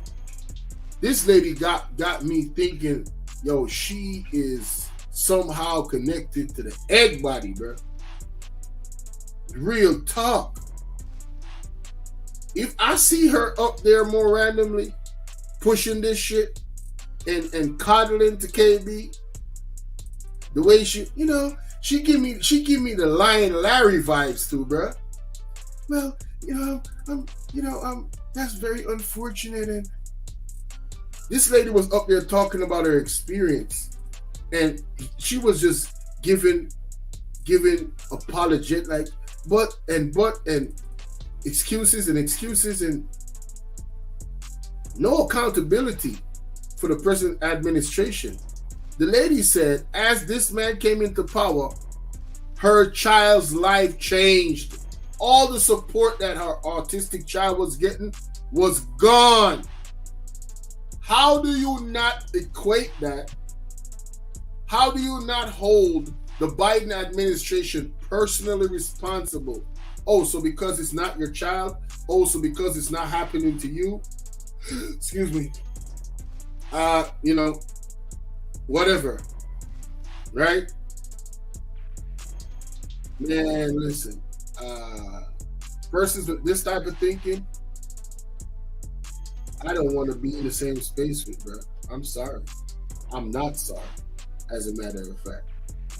That is a selfish way of thinking. Because, see, we are all in this community together. And look at Haiti. And look at Dominican Republic. There's a stark difference between them. I believe there's a wall between the border of the Dominican Republic and Haiti. Why is that? Because one country is extremely poor, dirt poor, right? And the other one is just rolling in the wealth. There's a video of Tupac, God bless his soul, rest in peace. Epic video of Tupac. And I'm gonna see if I can find it. Because what he said was so profound.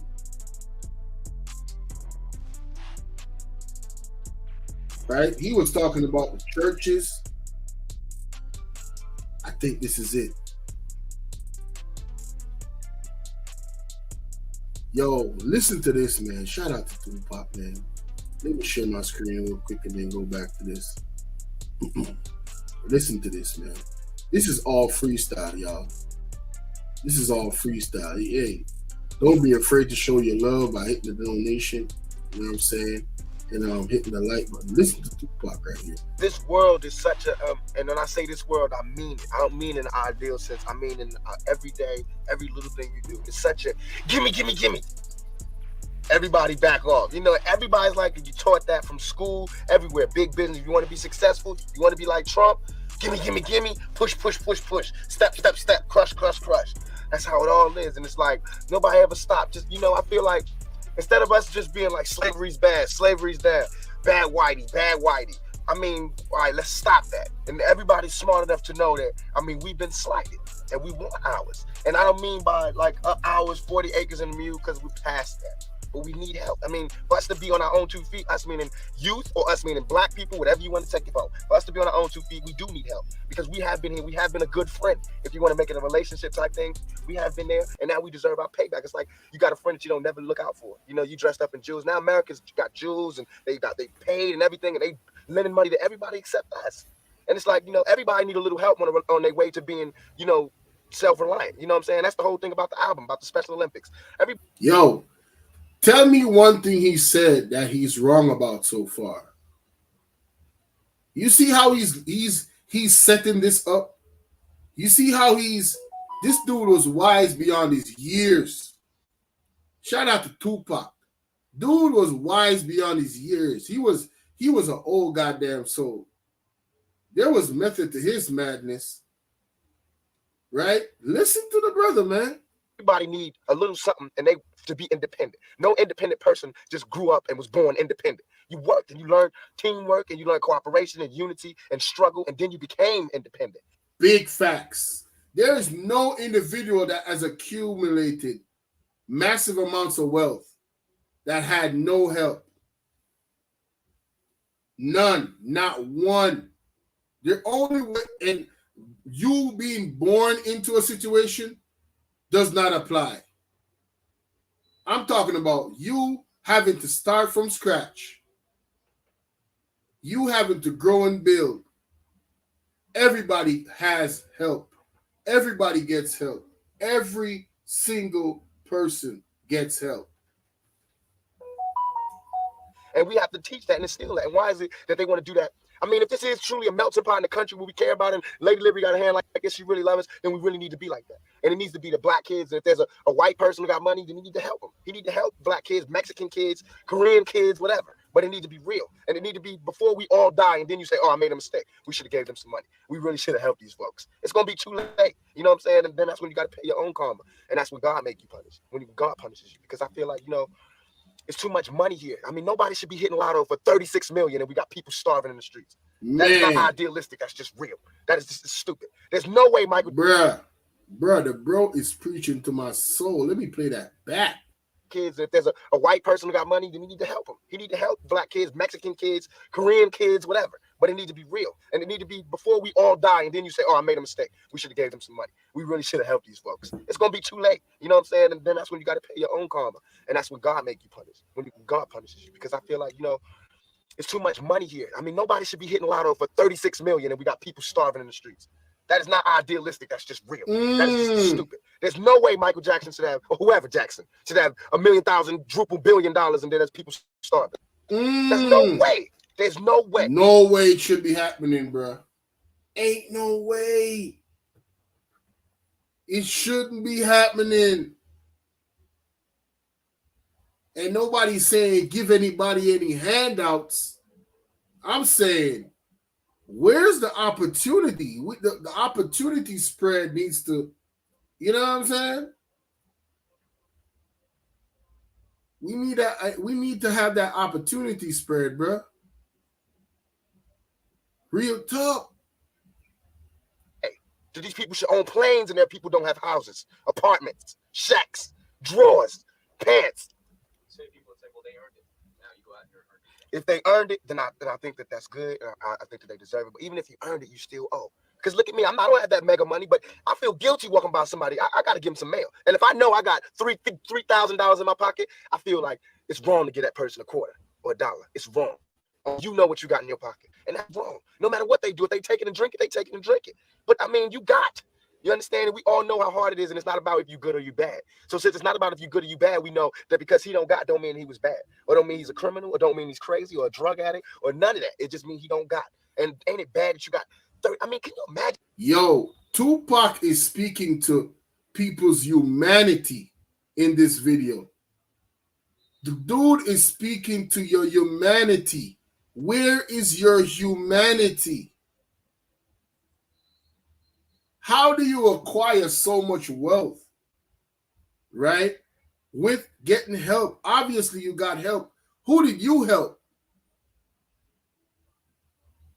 I guarantee you, if there was a thing in our society where every single person that gets help and attains wealth goes back, and not go back necessarily to go back somewhere, but really is intentional about actually doing something for the community, teaching young men and young women how to actually win, giving them that knowledge that they earn, just the knowledge, right? Not a lot of people do that. Do you notice? And shout out to Biz 101. Biz 101 is on his 2-pack shit, bro. Biz 101 is out here teaching people how to fish. Shout out to Biz 101. all the shit that they. Shout out to Biz 101, y'all.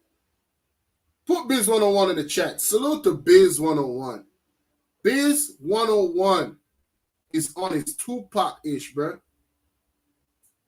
He on that meds right now that Tupac is on right now, just looking at the world and how the world be moving and saying, yo, how can y'all, bro, you telling me you walking and you got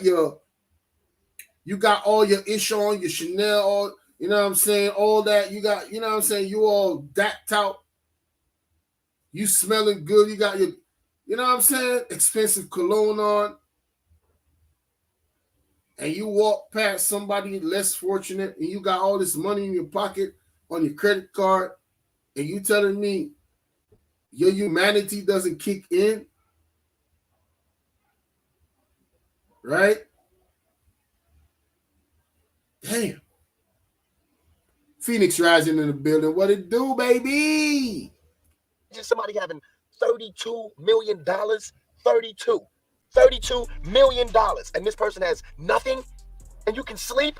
You can still go to the movies about, I mean. Just, yeah, yo, you know, like you can still just enjoy your life after, like, knowing that. After seeing the world and how it is and how people struggling. Man, yo, sometimes, bro, like, not even sometimes, like, my whole purpose for wanting to become wealthy is not a selfish purpose.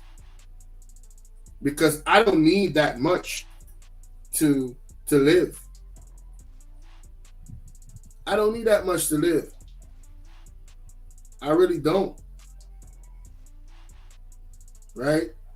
If you could take some vacations, you know what I'm saying, from time to time, and you know what I mean? Homeschool your kids, eat right, you know, have time for spirituality, right? Just to have a total lifestyle of health and wealth, then you really don't need that much money, bro. Imagine me having a network of $450 billion. Bruh, there is not enough time on earth that I will live to actually spend that money on things that actually make sense, on things that I need. There's not enough time on earth. Not enough time to spend all that money. Right? So, come on, man. Shout out to Tupac, man. And then these are the type of people that get humanitarian awards. Millionaires. How can they be humanitarians by the fact that they millionaires and there's so many poor people shows how unhumane they are. Bingo! Bingo! Saying that bugs me. Not saying that when I'm never going to be rich and you know what I'm saying? But I'm saying it's a struggle and I think everybody deserves it. And I think there's a way to pay these people. I think there is a way. It just takes to be revolutionary. And it takes to do something out of the ordinary. You know what I'm saying? Like, I think that if we just said, okay, I got an idea. No more porno buildings. You know what I'm saying? Let's build houses. Or no more polo games. Let's build houses for poor people. You know what I'm saying? Or, look, okay, I know you're rich. I know you got $40 billion. But can you just keep it to one house? You only need one house. And if you only got 2 kids, can you just keep it to 2 rooms? I mean, why have 52 rooms and you notice somebody with no room? Bingo. It just don't make sense to me. Bingo. It don't. And then these people celebrate Christmas. They got big trees, huge trees, all the little trimmings. Everybody got gifts, and then somebody's starving. And they're having a white Christmas. They're having a great Christmas, eggnog and the whole nine. That's not fair to me. Bruh, there was another part of this. I don't think he said at some point, you know, hey, this was like, yo, can we get some food? And then, yo, hey, we hungry out here, and then there's no more talking. People gonna be kicking down the door. Right? I'm just saying, if they continue to go down this path, the world is gonna become Haiti and the Dominican Republic. That's what the world is gonna become. Extremely poor people, right? That is trying to break down the door of extremely rich people to take their lives and take their money because they're not sharing it with them. They're just hoping that they die out. This is where we're at. Let me play another video real quick and go back to the video with KB. Man, this is a really impromptu live, bro. I swear. I am all over the place, but there is method to the madness, and I hope people really, really see the method and get the message. Real talk. Let's listen to this, brother.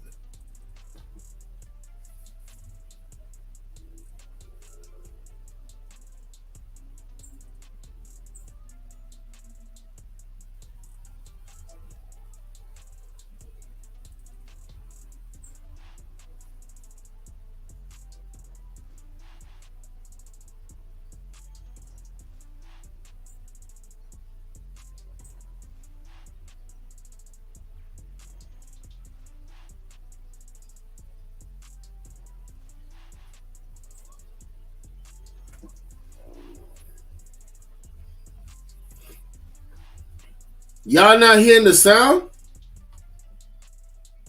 Yo, y'all not hearing the sound though? How is that possible? I'm sharing. What the hell? How is that even possible? Yo, y'all not hearing the sound on the video? Can y'all hear me? All right, y'all, okay. Can y'all hear me? Mic check, 1 2 1 2. Yo. Phoenix Rising, Eric, Cortez. Can y'all hear me? Can y'all hear me? Mic check. The hell going on? Nobody answering me? Oh, you can? Okay. All right, cool. Y'all can hear me. All right, let me just play from my phone real quick. Did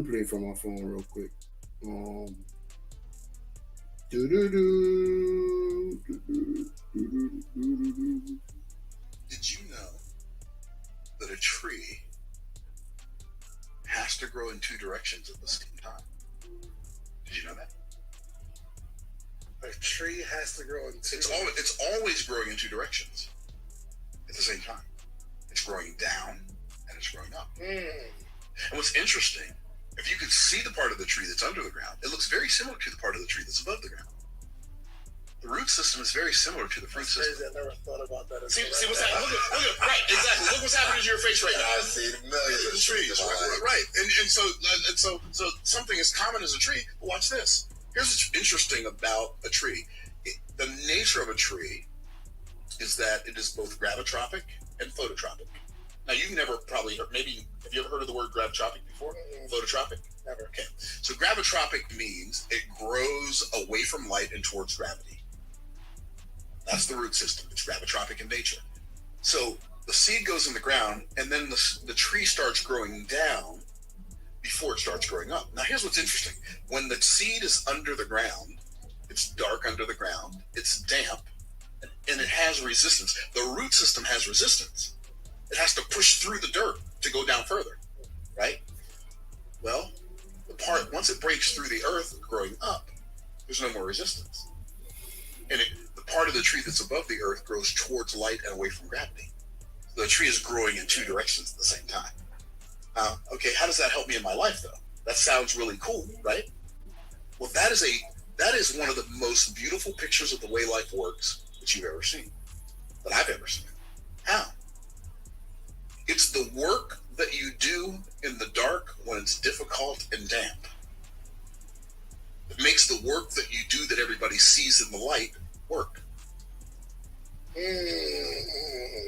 Nobody saw you.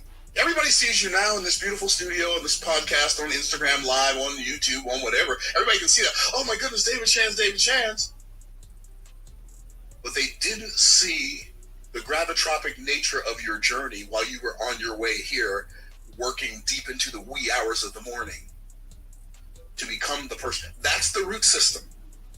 Now, everybody proclaims and professes to desire the fruit system. Everybody wants to grow up towards, just reach for the stars. I want everybody to see how tall I can be and how sweet my fruit is and blah, blah, blah. Well, that sounds great. But if you're unwilling to go down, you cannot go up. I just needed to share that, and I wanna shout out somebody that's very, very dear to me. You see the thumbnail, you see me and the lady there. I blocked out her face. Nicola, it's your birthday today. It is your day. This is your month. You rock, you rule. I also want to shout out to Miss Tony K. Dawkins. She is, I think she works at CVM TV still, here in Jamaica. Also an Aries, somebody that's also a very, very close friend. Her birthday was the 30th of March. So shout out to my Aries ladies. You know, shout out to both of them. I have massive amount of love and respect for both these women. Both of them has played different roles in my life. Both of them has played significant roles in my life. Both of them have been very kind, very giving of their time, you know, of their energy, their love, advice. And I can't thank them enough, man. Salute to you, Nicola. I'm definitely going to send you the link to this video so you can come to this timestamp. Keep killing it. Keep doing those things in the dark, when nobody's seeing. Keep working. I know that you're going to be to the point where you want to be, and it's going to be in short order, because the seeds that you've planted in life, all the people that you've helped, your day, your time is coming for you for harvest. And how sweet the harvest will be. Same thing for Miss Tony K. Dawkins. The amount of people that you've given your time of and you've helped. Both of you are such beautiful souls. It's incredible. And I was privileged to have met your acquaintance. I have privileged to have seen you in this lifetime and to have you as a friend. No matter how long we haven't spoken, it doesn't matter. It's like nothing ever changes with you guys. It's the same love, the same respect, the same understanding. Y'all are amazing, man. You guys are amazing. Happy birthday. And I wish for you only blessings and abundance, health and wealth, and just greatness in whatever it is that you touch, because you are great. You are amazing. You are awesome. All glory be to God. All right. Shout out to Miss Nicola, and shout out to Miss Tony K. Dawkins. Appreciate y'all too. All right. Real talk. And both of these women have definitely planted their roots very deep. All right. That's why I play that video. Both of them have done that. And for me and any content creator out there, I think that video and the message from the audio should, really sink in. Once you start, just keep putting in the work, man. Keep putting in the work that nobody sees. Your day of harvest is coming. You understand what I'm saying? So dig. If you want to build, I always said this, if you want to build a twin tower like the ones that went down in 9/11, if you want to build a structure like that, you can't dig a foundation for a normal house. Your foundation has to be way deeper.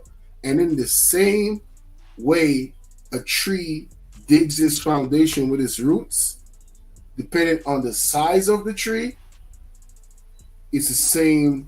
It's like life. Life just has these ways of teaching us these things, man. I tell you, man, life is the master teacher, bro. Just look around and you'll see. And that video encouraged me to keep going with what I'm doing over here and not be discouraged. Shout out to Miss Genesis 1 for teaching me that word, right? Because that word applies to all of us. In all of us, there's a fear of opinions and receiving criticism.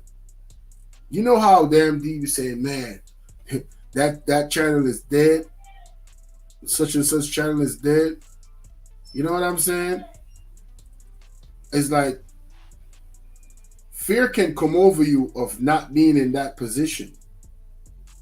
But really looking at these videos, I'm like, yo, I'm not even entertaining. And just acknowledging that there's a possible fear of that, that in itself is going to allow me to push past that in any way, shape, or form, rise above it, and keep digging those roots deep, deep down. Because the tree that's going to blossom, which is this platform that I'm building, is going to be extremely high and tall. And we're speaking this into existence. As long as there's breath in my body. Today we start our challenge. Shout out to Mel W. Today we start our challenge to lose 30 pounds between now and January, on June the 30th. So we on it, we pushing, and we gonna get things done, man. We gonna set goals and we gonna crush them. Road to 2,000 subs, let's go. All right, I'm on the road to 2,000 subs. Let's go. Let's build. Let's build. Let's go. All right, let's continue. Whoa, what the hell is that? I pressed play. I heard something. I like, whoa, wait. What is that? Let's go to this. More issues that align with you and then vote for that person. That's what I say. I rest my mic. All right, may I add in salute KB and chatting and people on the panel. No disrespect to Rare Money. He was dropping facts, but I just want to go to the point where I asked the other question. That's gonna let out since we've been over here. We see that. And the second business on the margin has changed. So if I think you no matter who's president, unfortunately, our country took a big hit when hold on. Unfortunately, our country took a big hit under COVID. That's when really things just started going haywire. Now that we're trying to slowly get back together, what's happening now is price gouging. And I believe that President Biden talked about price gouging, and he's going to start tackling companies that are. He's going to start Price gouging and taking it. He was supposed to do that in 2021 of August when inflation was starting to get hot. Plus, price gouging is just a symptom. It ain't the main cause. The main cause is, like the other gentleman said, when it came to the scenario of both money printing, both physical, where we got the physicals, where the stimulus checks, where we, the money that we got, to also situations of the infrastructure bill. We passed that. That was No, Biden passed that. Biden passed that. Under Biden, yes, under Biden. Then we had the situation of the $500 billion VMAC, I can't do it, bro. Like, when I hear the foolishness, bro. Inflation Reduction Act. Plus, we had our third stimulus on, homie. So we done spent $4 trillion. Plus, we stopped federal gas leases because we're going green, remember. The electric vehicle thing has blew up in a lot of people's face. Where now the situation, people are getting stuck in the middle of the road. Shit is catching on fire. Then we got a scenario where we have both funding wars. Ukraine, they're getting unlimited funds. Zelensky, he got about 3 or 4 mansions. And yo, this dude was kind of reading my mind, bro. When she mentioned the whole COVID pandemic thing, bruh, I went straight to, man, I was going to talk about the Ukraine war. This dude just touched on all of that. I was like, damn, he took all the points, like, well, not all, because I didn't say something after, but those points, I was going to raise those points.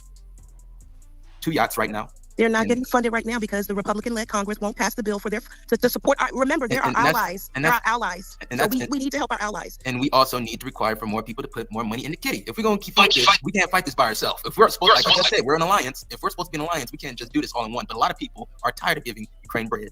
And we have another situation when it comes to scenario that's going on with Israel. So we're funding all these wars. We're doing all this spending. We're literally making it impossible to tackle inflation in a monetary sense, where Jerome Powell, our Federal Reserve chairman, he got to raise pretty much rates probably to double digits in order to tackle this. If we're using the Democrats' model of tackling inflation, where we're just going to restrict demand and just raise rates and make it tight for businesses to get loans to money, lines of credit will be expensive, or debt in general will be expensive. High interest rates, and the Federal Reserve is political, because a lot of Democrats, they like to say, well, he can't control what the Federal. Yes, you can, because y'all got mad when Donald Trump bullied the shit out of Jerome Powell to keep them interest rates at 0%. Because y'all say, well, it's an election year. So we can't be in a situation of it not being political. I got one more question. Isn't the Constitution supposed to protect a religious person's right to their beliefs? Everybody has this. I don't know. No, the question is, isn't the Constitution supposed to protect the religious person to their beliefs? Is that true or not? I got a follow-up question after the answer. Yes, no. Everybody has. I don't know. I'm thrown off by the echo. Okay. I'm not an expert in the Constitution, so I don't want to say something that may be incorrect. But from my understanding, I think people have a right to practice free, the religion that they would like to practice. I mean, I think that there might be some caveats in there. When I say caveat, I mean just as long as it's not anything that's going to be detrimental or, something illegal. But other than that, you have the right to practice your own religion. So the follow-up question is, why was that right impeded upon by the current administration during COVID, when it came on to them deciding not to put something in their body that to their religion and their prophecies was something that they shouldn't take based off their belief in their creator? Why? Bingo! Yo, she didn't know what to do with this question, boy. Woo! Child. When I tell you she didn't know what to do with this question, boy. Was that happen? Why are people supporting this administration that did that to those people? Okay, so I don't know what instance that you're talking about, but I believe during that time, if you had let me give you an example. Let me give you an example. Okay. No, let me give you an example. People in the army that had those beliefs lost their jobs. They were not given a religious exemption. It's either you take this thing or you get up out of here. We don't care about your religion. That's a big example. Now you go. I'm sorry, you cut out when you named the religion. Yes, I'm saying. Now I cut out, huh? The people in the army were not given a religious exemption in regards to whether they can take the jab or not and still keep their jobs. They lost their jobs behind not taking the jab, right? Because of their religious beliefs. That's an example. There you go. Okay, so because I'm not a lawyer, I don't know Constitution law or anything like that. But what I would suspect is the reasonable thing to do is you have to measure and weigh what is beneficial for the overall group. Okay, so out of say 100 soldiers and say, five of them may say, okay, I want a religious exemption. Maybe that's not a good analogy. I'm just saying that if they want an exemption. Oh, she caught herself because that was a bullish analogy. What she was trying to say is the risk outweigh a person's religious beliefs. So this thing was so bad that if you didn't take the jab, you would have put people at risk for them to be unalived, right? But the proof of that situation is evident. A lot of people didn't take the jab and they still good and they never contracted the virus. And even if they did, it never affected them. And it never affected the people around them either. Because they good. Everybody in the house, I know people in households, none of them took it, bro. And everybody's still good, bro. Young and old. Telling you. And then the rest of the 95 get, sick because maybe they didn't get a shot or whatever. And then they come around these other 95. And then you have a whole military platoon out of commission because they were exposed to someone that may have gotten, I guess COVID or whatever. And I don't want to say that word. I don't want anybody's I want to confuse. Oh, you just have to wait things, but on a moral tip, you have to agree that that's wrong. But listen, in Jamaica, more than 70% of Jamaicans did not take the jab. And do you know that C-19 has not affected Jamaica in terms of numbers in a major way? I'm just saying. And a lot of us didn't take it, and a lot of us didn't get sick at all. And we went through, listen, there was parties going on and everything in Jamaica the whole time. No mask, no nothing. And people did not get sick and people did not die from it. These are all facts. I'm not capping. These are all facts. Do you know how much people got locked up for not wearing a mask in Jamaica and got charged hundreds of thousands of Jamaican dollars? Like $1,000 for not wearing a mask? $100 for not wearing a mask? I'm telling you, go look it up. And people still good. Let me answer that Bolo real quick. Yeah, I was gonna say that. I got loved ones that had got the jab. I didn't get it. In my household, we didn't get it either. And they got 5, 6, 3, 4, all the shots that they were supposed to get. Do you know that they have had COVID more than 2 to 4 times since they didn't got them all those shots that were supposed to set them? And I never contracted the virus. At least to my understanding or my knowledge of it. You wasn't out of work, brother? No, I was not out of work. Smart I still was moving and all that stuff like that. Yeah, I wore a mask and all that stuff like that, but the mask irritated me. The whole situation irritated me. The moment I found out that and this is just this doesn't reflect the channel, but host opinion, this is what I seen or whatever. So I put allegedly on there to protect the channel, KB. But allegedly, I seen the CDC was marking deaths down. If you get in a motorcycle accident and you had contracted COVID within those 90 days, and that brother or sister died of a motorcycle accident or whatever, in any type of death that you had, and you didn't die of the disease, they was marking it down as you died of that particular of the C-19. Now, what he's saying, there's a lot of reports of that from nurses that was working in the field here in Jamaica. There was reports of, basically they was padding the numbers. This is all alleged. But there were reports of that here in Jamaica. So, Rare Money, salute to you, man, for making that point. And once I seen that made me take a step back, and I was like, hold on now, something ain't right. So they put the fear in people with it, and it was this big propaganda. And most people, they believe what they see on TV. Everybody ain't made to be a leader, so most people are followers. They just had everything set up. And once I began to see that, I took a step back, and you do your own research and stuff like that. So it was a big loop of propaganda and fear mongering among people. And when you say that, you the bad guy for saying that, but that's just absolute truth. And a lot of shaming too, brother. A lot of shaming too. They were trying to shame you, man. They said you don't care about your grandparents, you don't care about your family. Yeah, and then it's not that you're not saying that, hey, this is, I'm acknowledging that, yeah, it is a disease out here, but in my religion and my personal beliefs, I'm not about to put something in my body that they just made a year ago. Exactly. You know what I'm saying? Or they made, at the time, it was like 5-6 months, and they ready to shoot everybody up with it. Exactly. No. And then back to what the lady was saying earlier about, when you go to school and you got to do this and that, that stuff has been in studies 5 years plus. So that's the difference in getting a shot. Now this is where it ended. But I want to send a special shout out. To Styles by Hustler Locks. Man, now KB, you ended the live abruptly. Said you had to deal with something.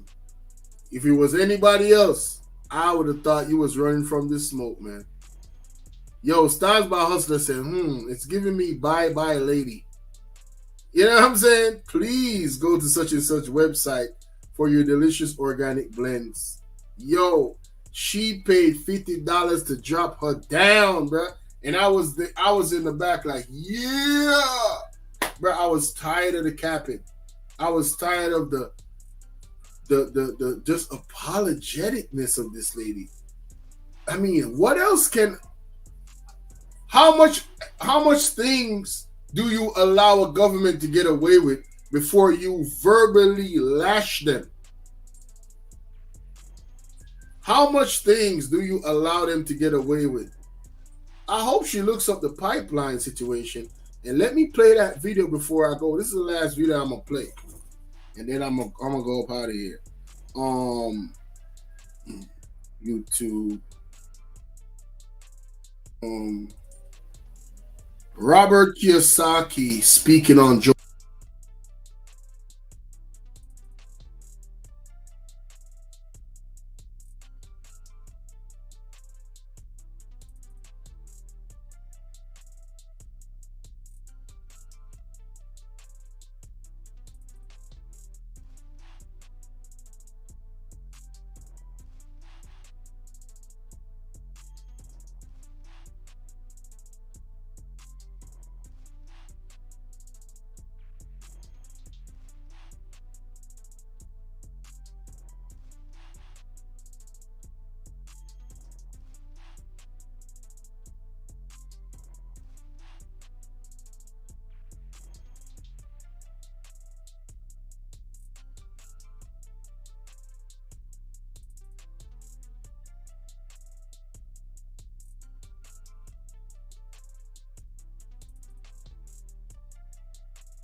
dollars. I knew exactly what Biden was doing. He was going to destroy the middle class. So there'd be two classes of people, rich, and everybody else poor. So Biden is one of these guys here. And this man here is a capitalist. It's very bad in America, but I don't tell you that.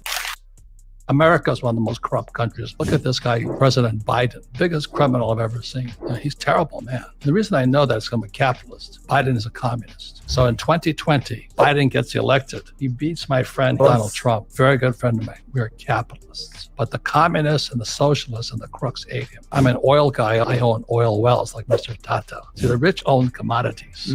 There was a pipeline running from Canada to the Gulf of Mexico. Biden cut that off. What does that mean? I was selling oil in those days for $30 a barrel, went to $130 a barrel. That's dollars. I knew exactly what Biden was doing. He was going to destroy the middle class. So there'd be two classes of people, rich and everybody else poor. So Biden is one of these guys here. And this man here is a capitalist. It's very bad in America, but I don't tell you that. America is one of the most corrupt countries. Look at this guy, President Biden.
I mean, look at this guy, President Biden, biggest criminal I've ever seen. He's our president. He's a terrible man. Okay. And the reason I know that is I'm a capitalist. Biden's a communist. Okay. How do I know? Not what they say, it's about what they do. So in 2020,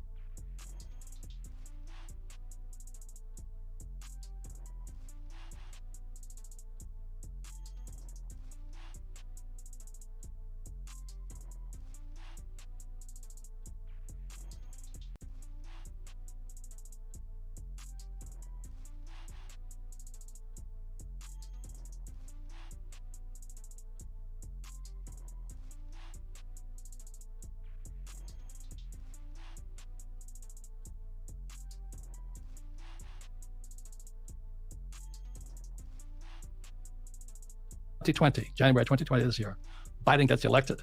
He beats my friend here. I don't know if you know who this guy is. He's Donald Trump. Of course. Very good friend of mine. We're capitalists. He's a very good man. But the communists and the socialists and the crooks ate him. Very good man. Okay. So in January 2020, this is what Biden did for the world. I'm an oil guy also. I went to school because I understand oil. I own oil wells like Mr. Tata.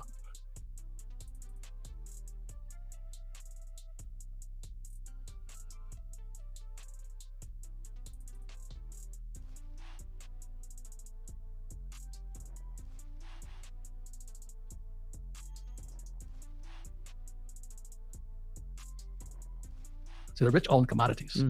Okay. So there was a pipeline running from Canada to the Gulf of Mexico. Biden cut that off. What does that mean? So you don't know.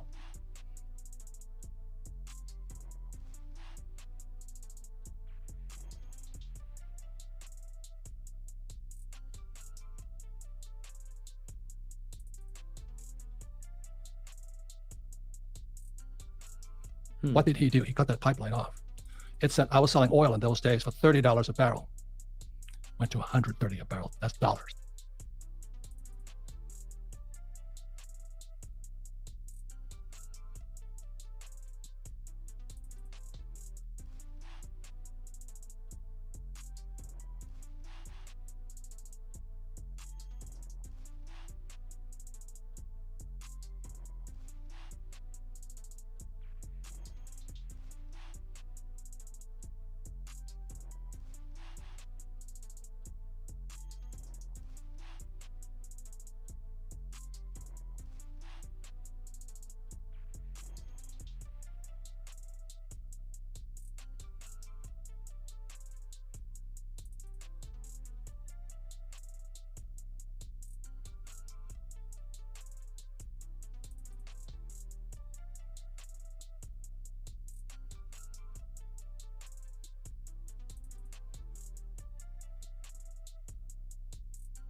I knew exactly what Biden was doing.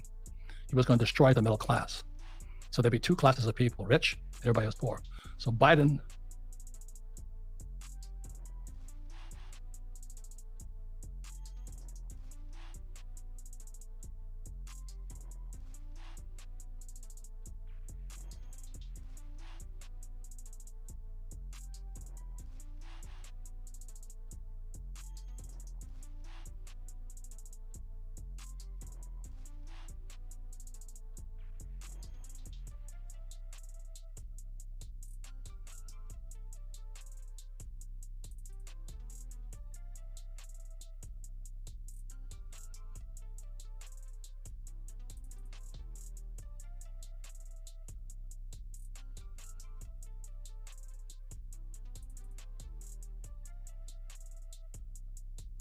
is one of these guys here.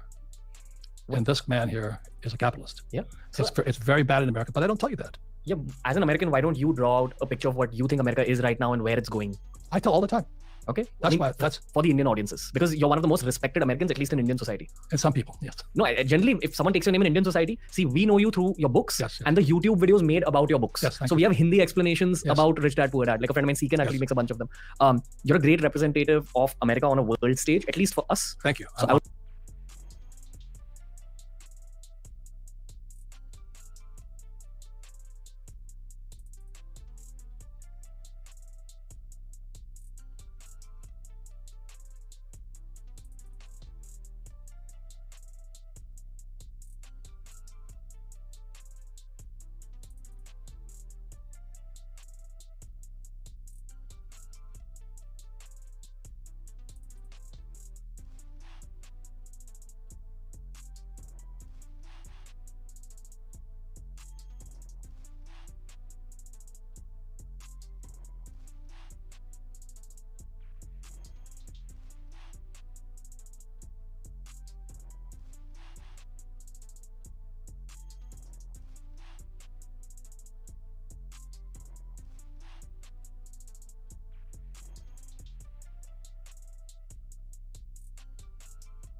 Hey yo, can y'all hear me?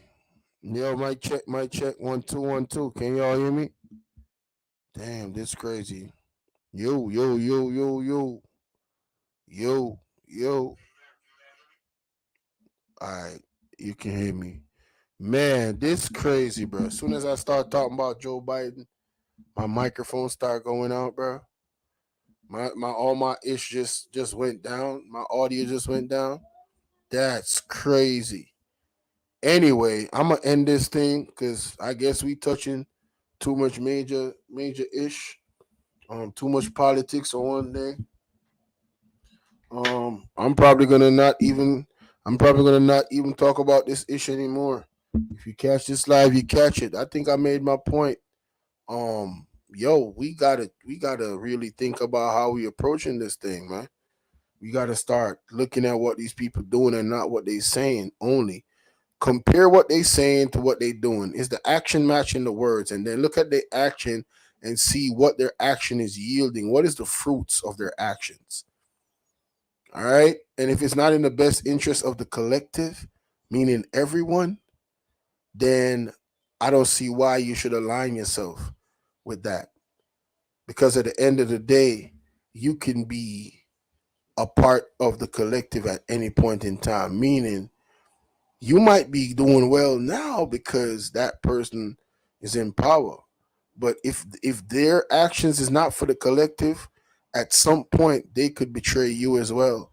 And you're gonna be on that side of not feeling so good about or not benefiting from what it is that they're actually doing. So let's really think collectively in terms of the actions that our politicians be doing. How does it affect the collective? Don't be selfish. Um, yeah, trust me, you don't want to do that. But all praises, give it up to God. That's my brother. That's my dad. That's everything. Shout out to God. That's my mom. That's my dad. That's my family. That's my peoples. Shout out to Miss Tony K. Dawkins again. Happy belated birthday. All right. Love you. You know, I was saying in the live earlier that she was the one that put me on to actually read the Robert Kiyosaki book, Rich Dad Poor Dad. You know what I'm saying? So we could expand our literacy of finances and stuff like that. And it really got me in that mentality, you know, thinking in a really, really different way and seeing the world in a way different way. So I appreciate her. And shout out to Nicola again. It's your birthday, baby. Happy birthday. You know I love you. Love you both. Miss Tony K. Dawkins, love you as well. And congratulations, you know what I'm saying, for all that's going on in your life right now. And you deserve the best. You deserve everything. Salute to you. And I want to shout out my friend in Canada. Lovely lady, you know, mom, doing well with herself. Just shout out to you. That message you sent me today, man, just hearing that come from a woman, you know, I'm doing something right in life, man. I'm doing something right in life. That's love. That's love right there. So I appreciate you. Thank you so much for your kind words. You know what I'm saying? Salute. Phoenix Rising, thank you. Appreciate you. VMAC, salute to you. Eric, salute. Who else was in here? Let me just do my shout out real quick. Cortez, salute to you, my brother. Who else came up in here? Julia Sassy 81, salute. Trina came up in here. Miss Akimi came up in here. Big salute to everybody. You know what I'm saying? Miss Chicago, salute to you. Yeah. Appreciate y'all, man. We up out of here, man. Have a blessed evening, all right? And I guess I'll have to try a new approach. It's just getting too deep. They be taking out my sound, man. This shit crazy, bro. But yeah, y'all see it here. Y'all see it happen live. My sound went out. Technical difficulties all of a sudden. But yeah, that's my time. Peace and blessings to y'all, man. See y'all later.